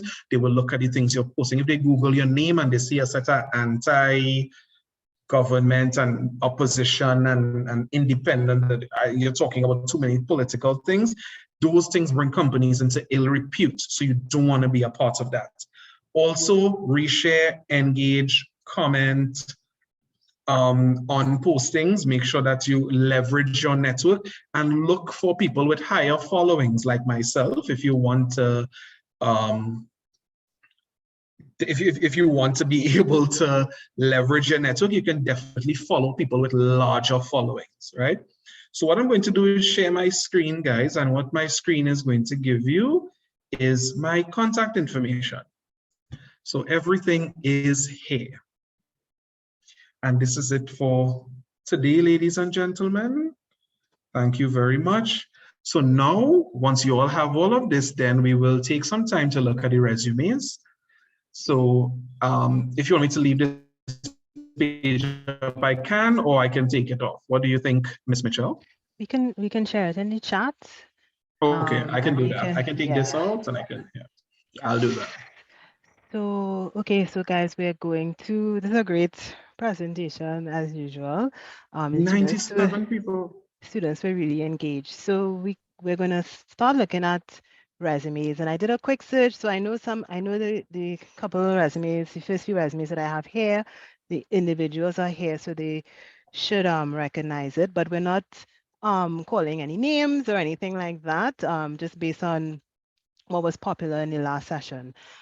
So I just want to jump right in terms of sharing. And of course, you know, guys, it's not your resume, but you can still learn, right? We can learn, and this is a safe environment, as Hakeem said. So, you know, we are here to help. We all started somewhere with our resumes, right? And we all had somebody at some point come and tell us what's the correct thing to do. So this is our first resume that I'm sharing.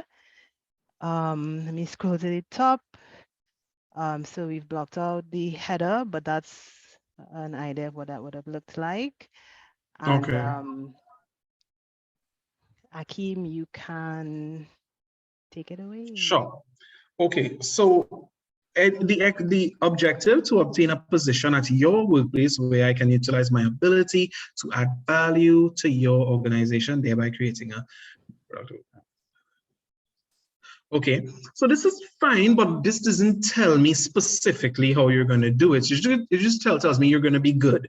And that's fine. Nothing is wrong with saying you're going to be good, but you want to be a little bit more specific. So you want to speak to the fact that you may be, you may have had about a year or two experience in customer service. So tell me where you're at. Tell me that you're a quick learner and you're adaptable and you want an opportunity to fit into an organization where you can grow and develop. So you want your language to be a little bit stronger. So this, I don't have a problem with this objective. It's just really generic.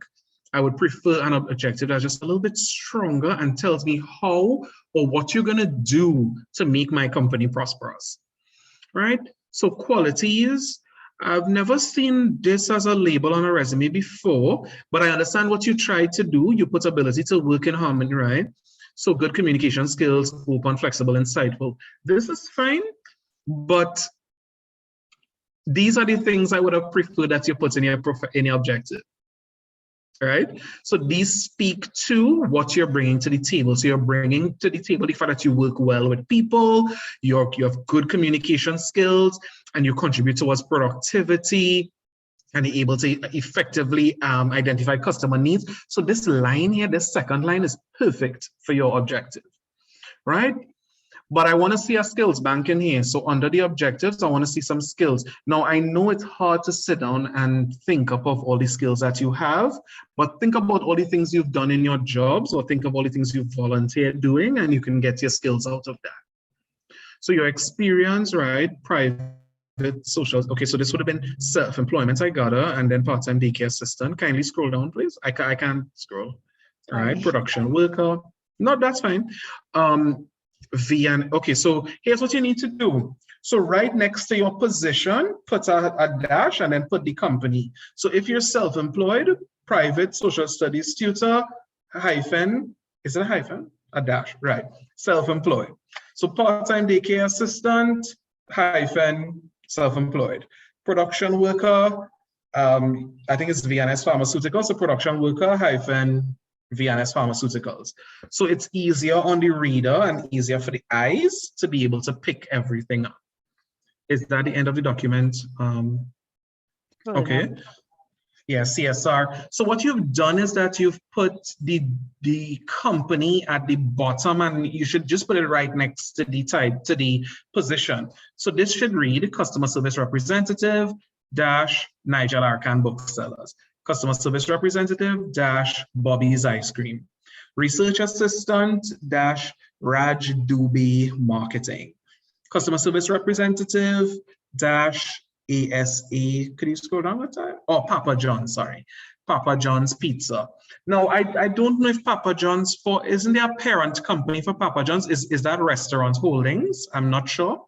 So you don't want to put the exact restaurant, but put the parent company. So if you notice, people who work KFC would never put KFC on their resume, or people who work at a particular restaurant.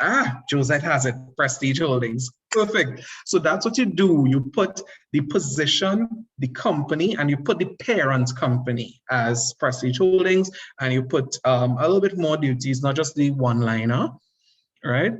So office assistant, inventory clerk as well, ASA Enterprises as O Snacks, and you are an usher at UE graduation. You should put this under volunteer, I believe. I don't think they pay. You're paying for that, Ms. Mitchell? You're paying for usher? They get paid to usher graduation. Okay. So it's a job, it's an actual, nice, okay. An assistant supervisor invigilator, where was that? CXC. Okay, so you have a lot of experience, right? But it's a bit jumbled because in 2021 down there, 2020. Okay, so you have to do some tailor making with this a bit, do some shifting. If I were you, you need to condense some of this. So if you can do it, great. But you have a little bit of work to do on condensing some of this. I think we done reach on to 3 pages already, right? So you're running out of space. Education, 7 CXCs at Saraswati Girls, certificate in public admin. So what year? I'm not seeing any years on this. What year did you get your CXC? What year did you do your CPA?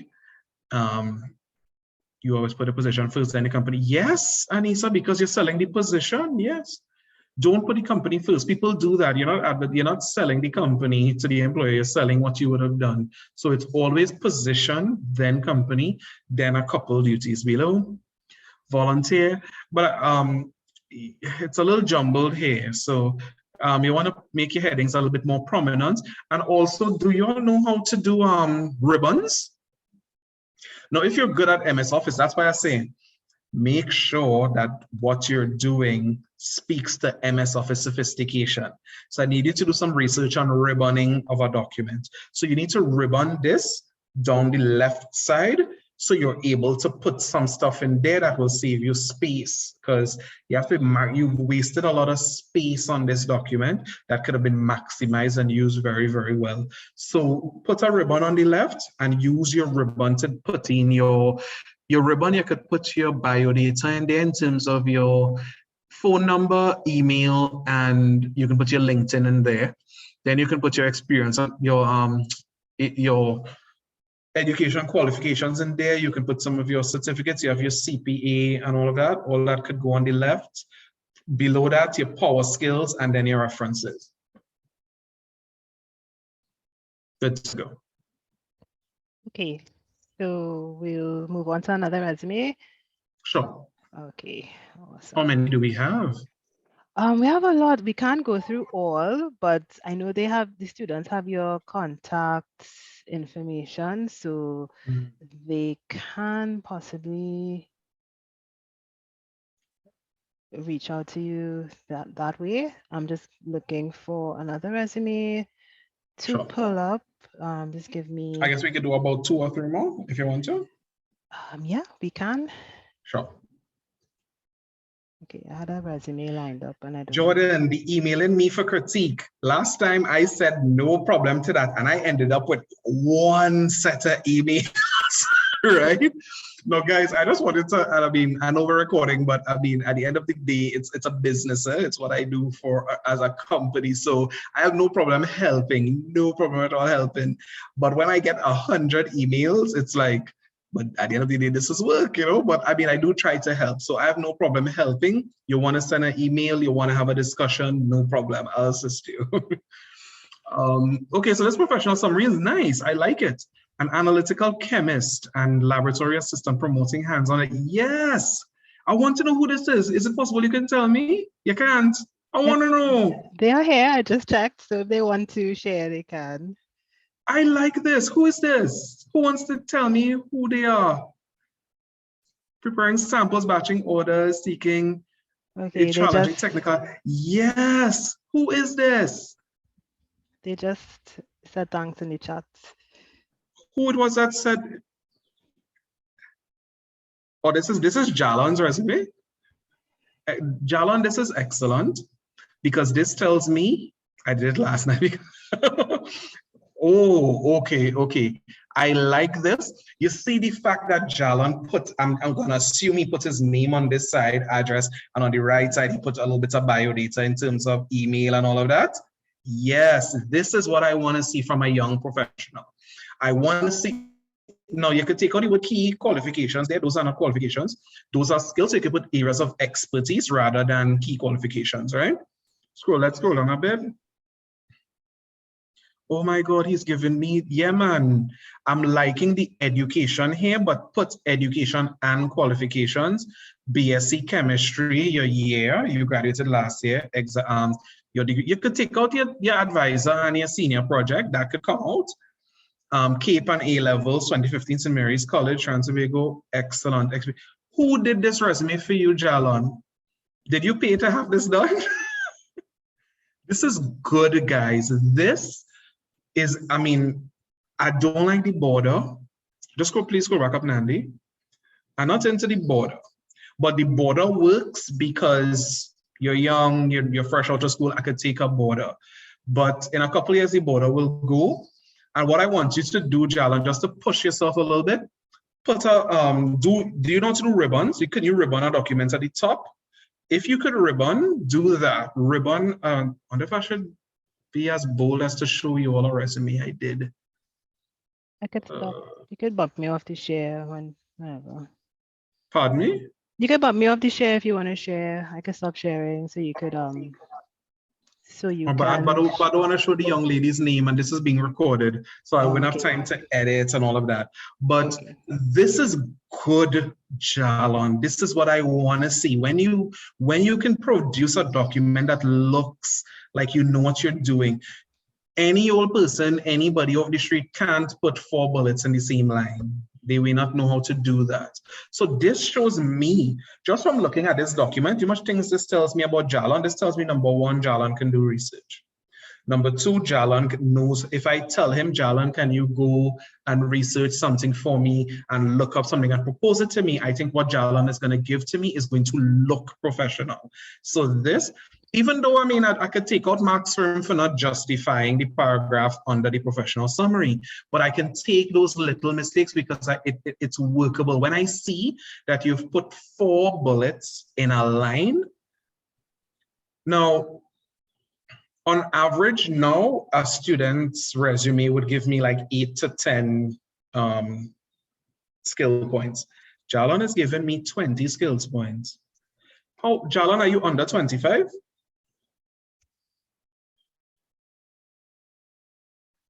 I'm assuming Jalon is under 25. Jalon graduated this year. Jalon is not answering, he probably feeling some type of way. That's okay. I'm really rating you up, Jalon. This is excellent. It's not perfect, but it's really, really good. I like where you're going. I like the thinking of it. I like the fact that you're already selling what you can do. You're selling that you're good at problem solving. You're flexible. You're into product analysis. You're good at Excel. Do you know how much of a skill Excel is now? When you have to develop a spreadsheet with possible calculations and stuff, you may not be perfect, but you're showing that it's something you can do.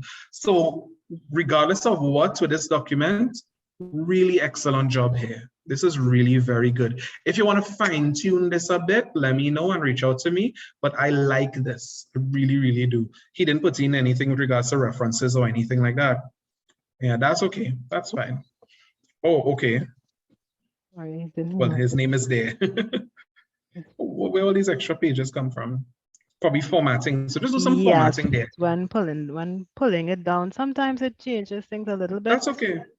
That's okay. That's not a problem. But let me read what this paragraph is up here. Honors and certifications, right? And you see how Jalon puts the requisite year. So I know 2 years ago, he would have been recognized for academic excellence and leadership. This is really excellently done. Congratulations on this document. Okay.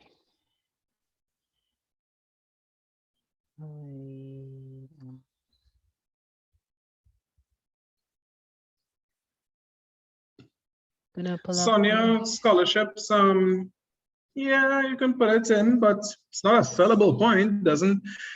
it doesn't make me want to pay you more, but it's good to know that possibly you're someone who's a really, really excellent learner. So yeah, nothing is wrong with putting the scholarship, but you may not have too much space in your resume going forward to put scholarships. Pretty soon you'll realize that your resume is really, really prime real estate. You won't have space for all those things.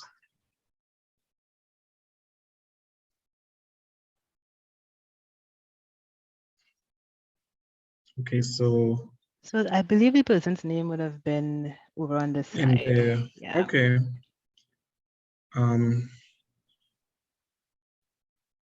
Okay, this style is different. Does it end right there? It's just could you scroll the whole thing? Let me just see the whole thing. Yeah. So there's nothing on the second page, it's just the first page. Okay. Yeah, just the first page. Okay, so I'm guessing you'd use tables to make this. I'm not attracted to the colors. The colors doesn't do anything for me really. What is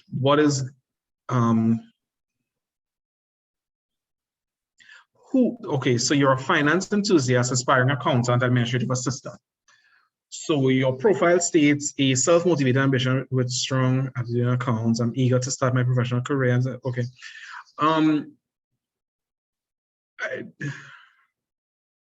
So Stanford Central Secondary School, Business Studies Advanced Diploma, Certificate in Business Studies. I'm a little confused that isn't this CAPE? So the Business Studies Advanced Diploma is, what is an advanced diploma in CAPE? I'm confused. I believe that when students do a certain combination of subjects in CAPE now, it's like they get it's almost like they get a broad overarching title.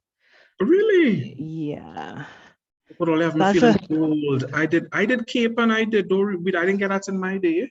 Yeah, so they get like it's considered as somebody saying associate degree, but it's something that has been CAPE is listed as a diploma.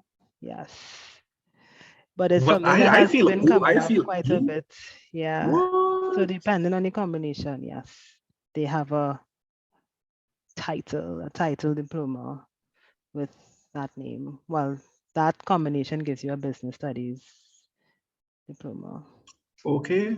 In the words of my niece, Papalaps, that is really, really super cool. Okay.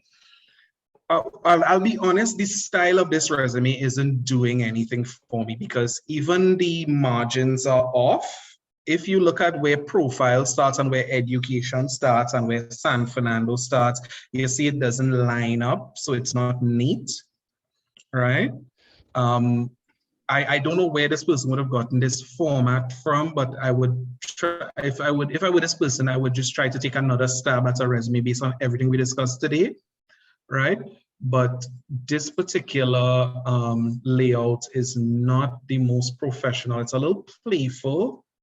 And of course, I always tell people, you know, you're doing a degree for a reason. I'm not even seeing the degree at all that the person is doing on the resume. Anybody saw anything related to the degree?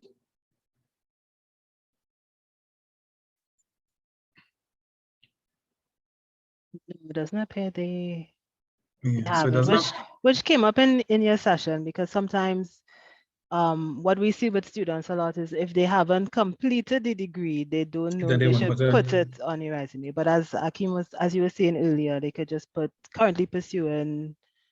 All right. Yeah. So yeah, this layout, I would say this is cute, keep it, but try again, try and take another stab at at a different style. So do some research on resume styles online and see what you come up with. But the blue and the purple brown doesn't really doesn't come across very professional. So this doesn't make me feel to pay you highly or show me what type of value to say, well, okay, I'm gonna hire you because you have this particular skill or that particular skill, you know. So give it another stab at it, right?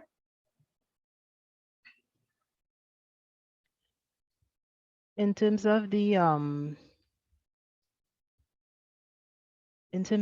skills and the experience, what do you think Okay. about that Well, the section. skills, now you saw where Jalon had 20 skills, right? So this person has given us 6 skills, sorry. So I just want the person to do a little bit more thinking in terms of all these skills that they're selling to an employer. So this resume is not done because it doesn't tell me what you're really truly bringing to the table. The only thing is I saw 2 lines where you're into finance, you're a finance enthusiast, and you're into something with an ambitious individual with a strong aptitude for accounts. So that's the only 2 things that really says anything to me about what you can do. So even if you're aspiring, I want you to sound a little bit more strategic in terms of what you want to deliver in your, or even what you want to learn in the organization. So think up a little bit more of your technical skills and your non-technical. So your skills part could be beefed up a little bit more. Don't go to Jalon's level and give you 20. I have 20 skills on my resume. But if you want, but I like where his zone was going in terms of the amount. So you're selling plenty. You're making sure that the employer feels some type of way, feels it feels like they want to meet you. So based on these 6 skills you give me, I don't really want to meet you, so the document is where you have to push to have someone want to meet you. So you did YouthLink, and I am certain that over that 7 months, you'd have learned a hell of a lot in YouthLink. YouthLink takes you all over the bank. So in this, you would have learned customer service, you would have learned business operations, you would have learned things concerning money, finance, or there's a lot to learn. So this one line, receive 7 months training. Tell me what you did in the 7 months, what you learned in the 7 months, what were you exposed to? So that way I could, be more enthused to want to meet you, which is the point of a resume, to land an interview. Okay, so we're going to move on to the next resume.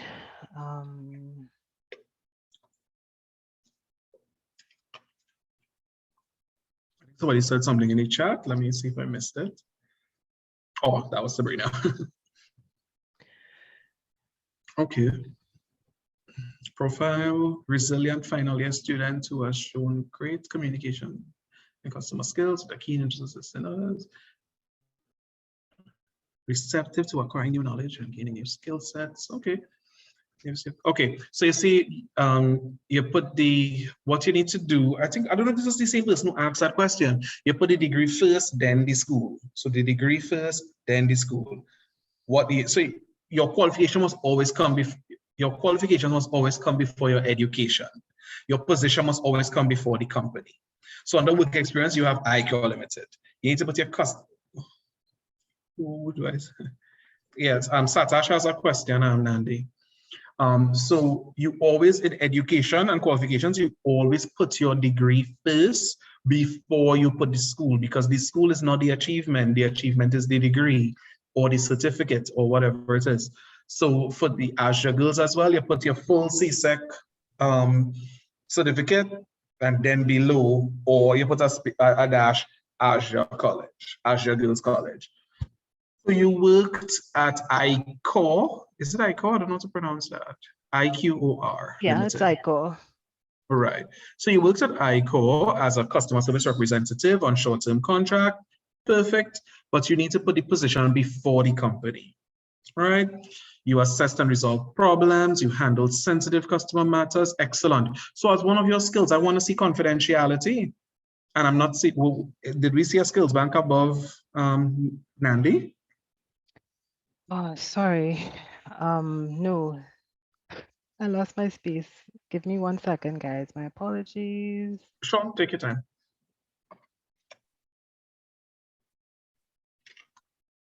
Yes, Nicole. If you have a master's, not necessarily, but we're in a space where we want people to showcase their talents. So nothing is wrong with putting your CXC unless it's expressly told not to.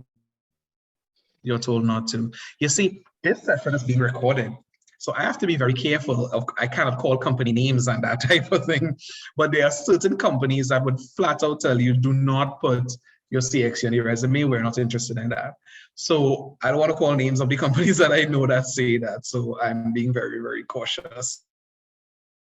Right? So just in the interest of making sure that everyone is advised properly, leave in the CXC until you're advised to take it out. Right?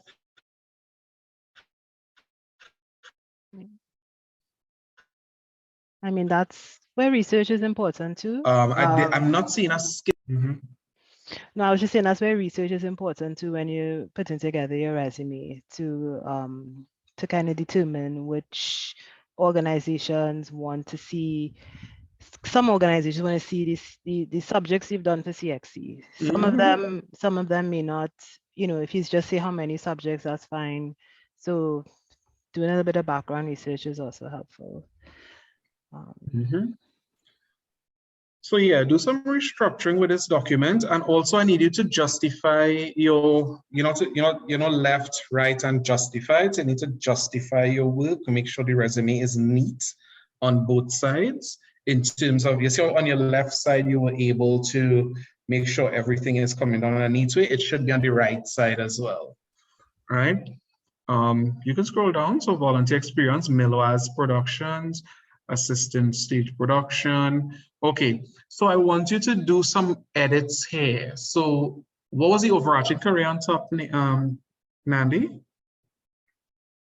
Did the person have a career title? But I'm seeing here it's just great communication and customer service skills, but did they have like a career title? I'm not sure. All right, that's okay. So the degree is biology and biochemistry, right? So this person's a science major wanting to get into the science field. So scroll down to the thing concerning the stage management stuff. So I want you to look at your transferable skills, whoever this is. So just scroll down a little more, right? Miloaz Productions, the Match Me project,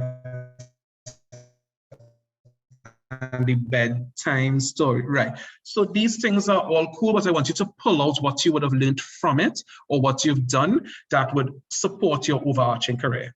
So whether it's attention to detail or whether it's dealing with chemicals, whatever you had to do that relates to biochemistry, make sure your whole resume is tailor-made to that. So your certificates, you're a registered phlebotomy technician. What else down there? Stage management. Okay, so I guess you're into stage management and event management. So what you should do in your professional profile on top, state that you're a science major, you're into science, I think, with an affinity for the creative field. So you need to marry the two fields that you're getting into. So you're excellent at biology, in terms of doing your BSc in biology and biochemistry, but you have an affinity for the creative side in terms of theater. So you're into event management, stage production, that type of thing. So nothing is wrong with having polarizing things that you do. It's how you sell it. Right, so that's that.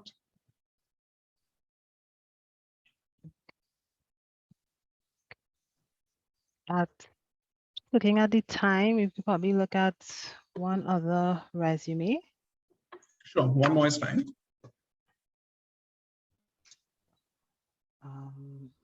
So you recommend that our LinkedIn profiles has as much details as our resume or less or more? Christella, I don't put everything on my LinkedIn. For instance, I don't put the name of the company I work for right now because I'm still new. And I don't know if I want to stay there for the rest of my life. So of course, I'm still in the feeling out phase to see if this is the company for me, that kind of thing. So I would say just there's no need to put everything verbatim into your LinkedIn. Okay, someone just asked something. When speaking about what you have learned from an organization when writing, can you refer to it as I learned communication? Well, no. I learned communication development skills. No. You don't put it that way. I expect it to be a little better written from you, Satash. You're in university.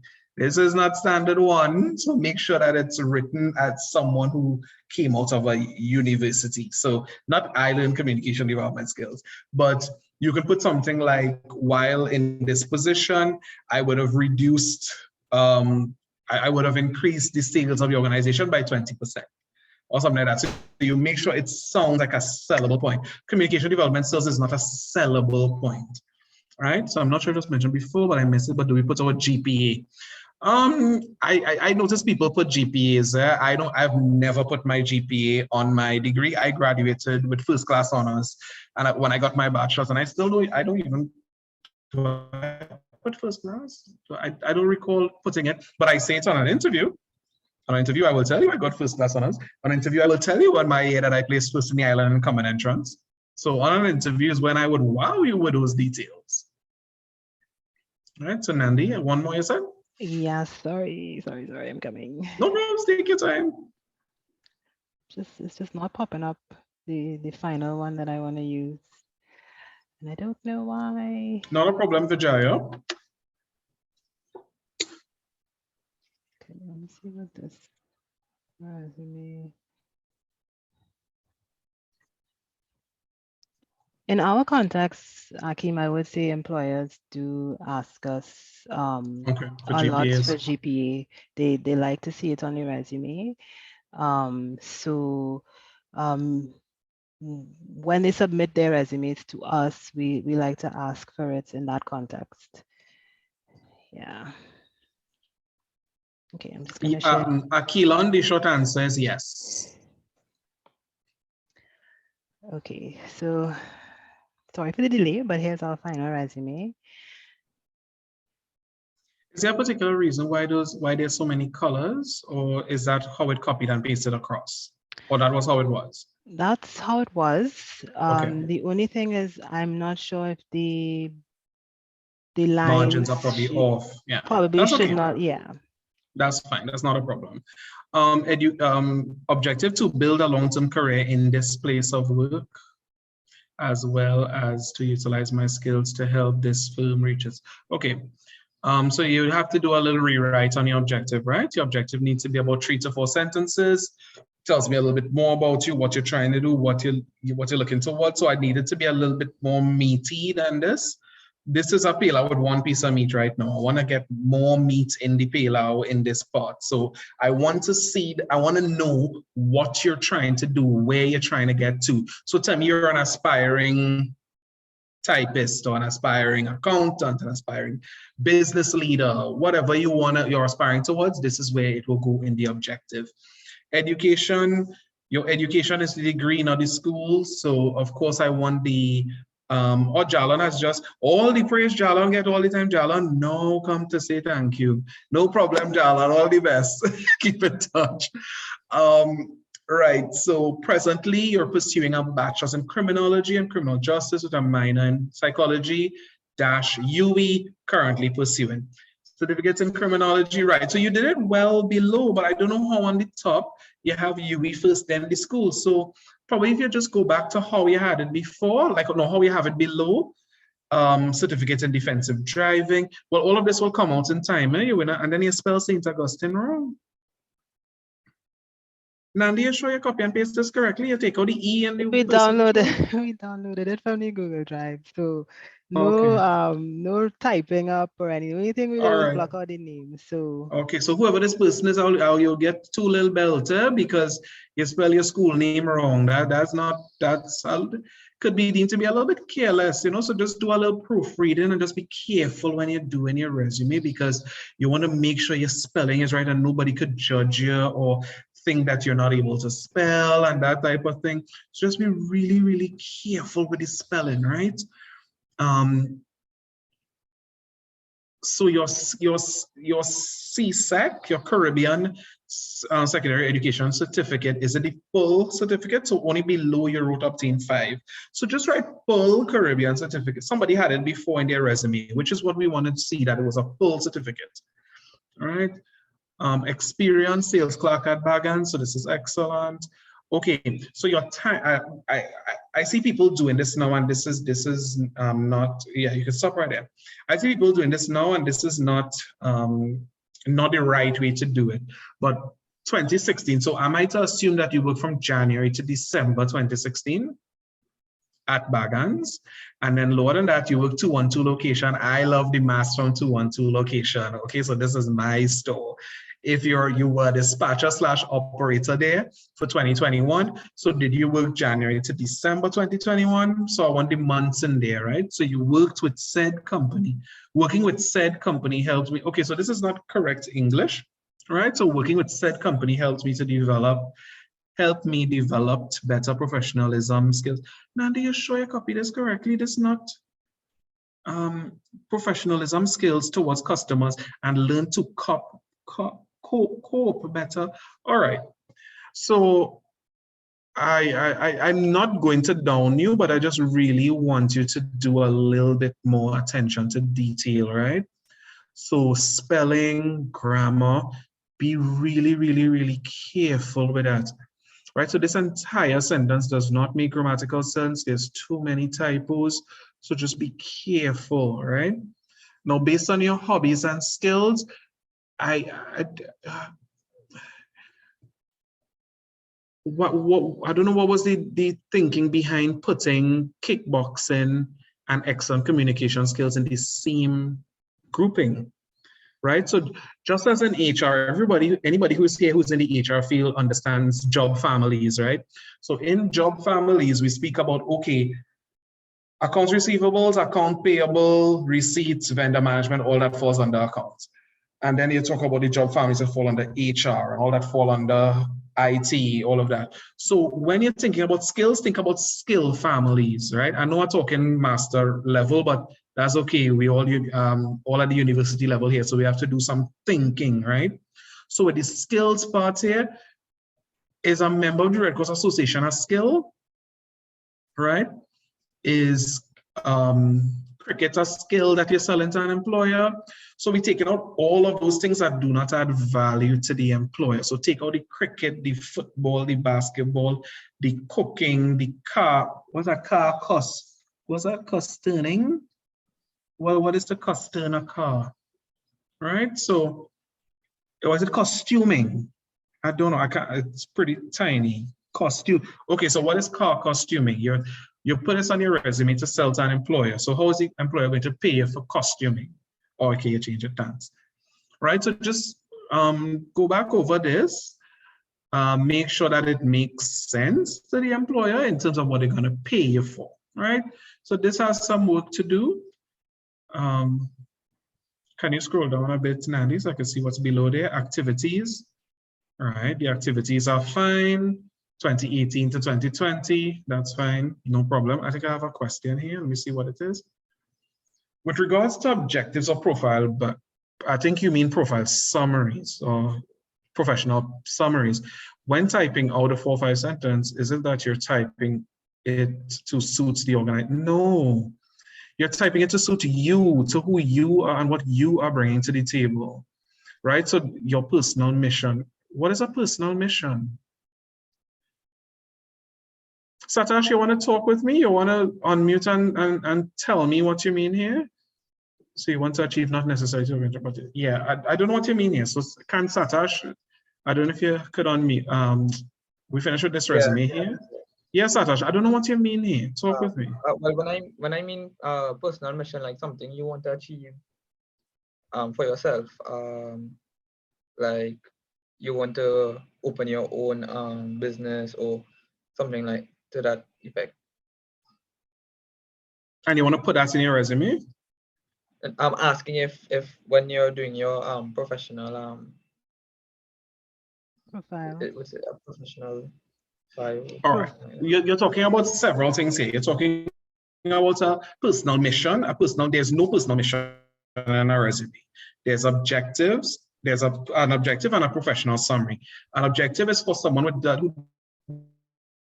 doesn't have many years of experience, who wants to show an employer what they want, right? I like that Sonia asked this question because I would love to tell you what people pay, right? But just let me square off what Satash is asking. There's no personal mission, none. If you're on an interview and you want to articulate what your personal mission is, that is fine, that's not a problem. But on the resume, I need to see either an objective or a professional summary. An objective states the things you want to achieve out of getting this job, where you want to go, that type of thing. Your professional summary indicates everything about your professional identity. So how many years of experience, what type of sellable skills you have, what type of value you're bringing to the table. So it's a whole discussion you need to have with yourself in order to do that. So like your personal goals, not personal goals, Shanata. Personal goals are something else. Your objective is what you want to achieve professionally out of employment. So Sonia, the typical cost for a resume. Locally, everybody I know starts at $800. $800 is the base rate for a resume in Trinidad. However, because I am an international master resume writer, I do not exactly cater to the local environment all the time. I do a lot of local resumes, but because my career has pushed me abroad, literally forced me abroad, my rate starts at 175 US. With a cover letter 200, my executive packages are 400 US. So it goes upwards, which includes LinkedIn profiles, tailor-made resumes, all of that. And all of my packages come with a personalized Zoom session with me. So just as I'm talking with you all here, you have a Zoom session with me. And during that session, I talk about your professional identity, how I'm going to develop your skills bank for you, what your resume is going to look like when it's done, how we're going to literally target you as a thought leader in your field, how we're going to label you professionally, all of those things we discuss. It takes about half an hour, 45 minutes. It is an investment, yes, definitely. Everybody knows my website, my name, akimbranford.com, right? But it's surely an investment. And if you go to my LinkedIn, you will see where my last 140 clients said that, hey, I wasn't getting interviews, but now I'm fed up with the interviews. I just wanted to stop. You know, because I eat, sleep, wake, and breathe and live resumes. It's what I do. So what the advice I'm giving you on today, I really want everybody to take as much notes as possible. I hope people were just really writing when I was talking, because these sessions are very, very expensive. If you were to hire, now there's a lot of people all over doing resumes, but of course to get somebody who's qualified, it's not cheap. And we are the ones who get the results for you and get you the interviews. So it is an investment, yes, but of course, you know, this is where I like doing stuff for UE. I annoy the living daylights out of Nandi and them. I love to do these sessions. So if you all have more questions, hey, I'm here. Okay, so thanks for sharing that information, Akim, and answering the students' questions.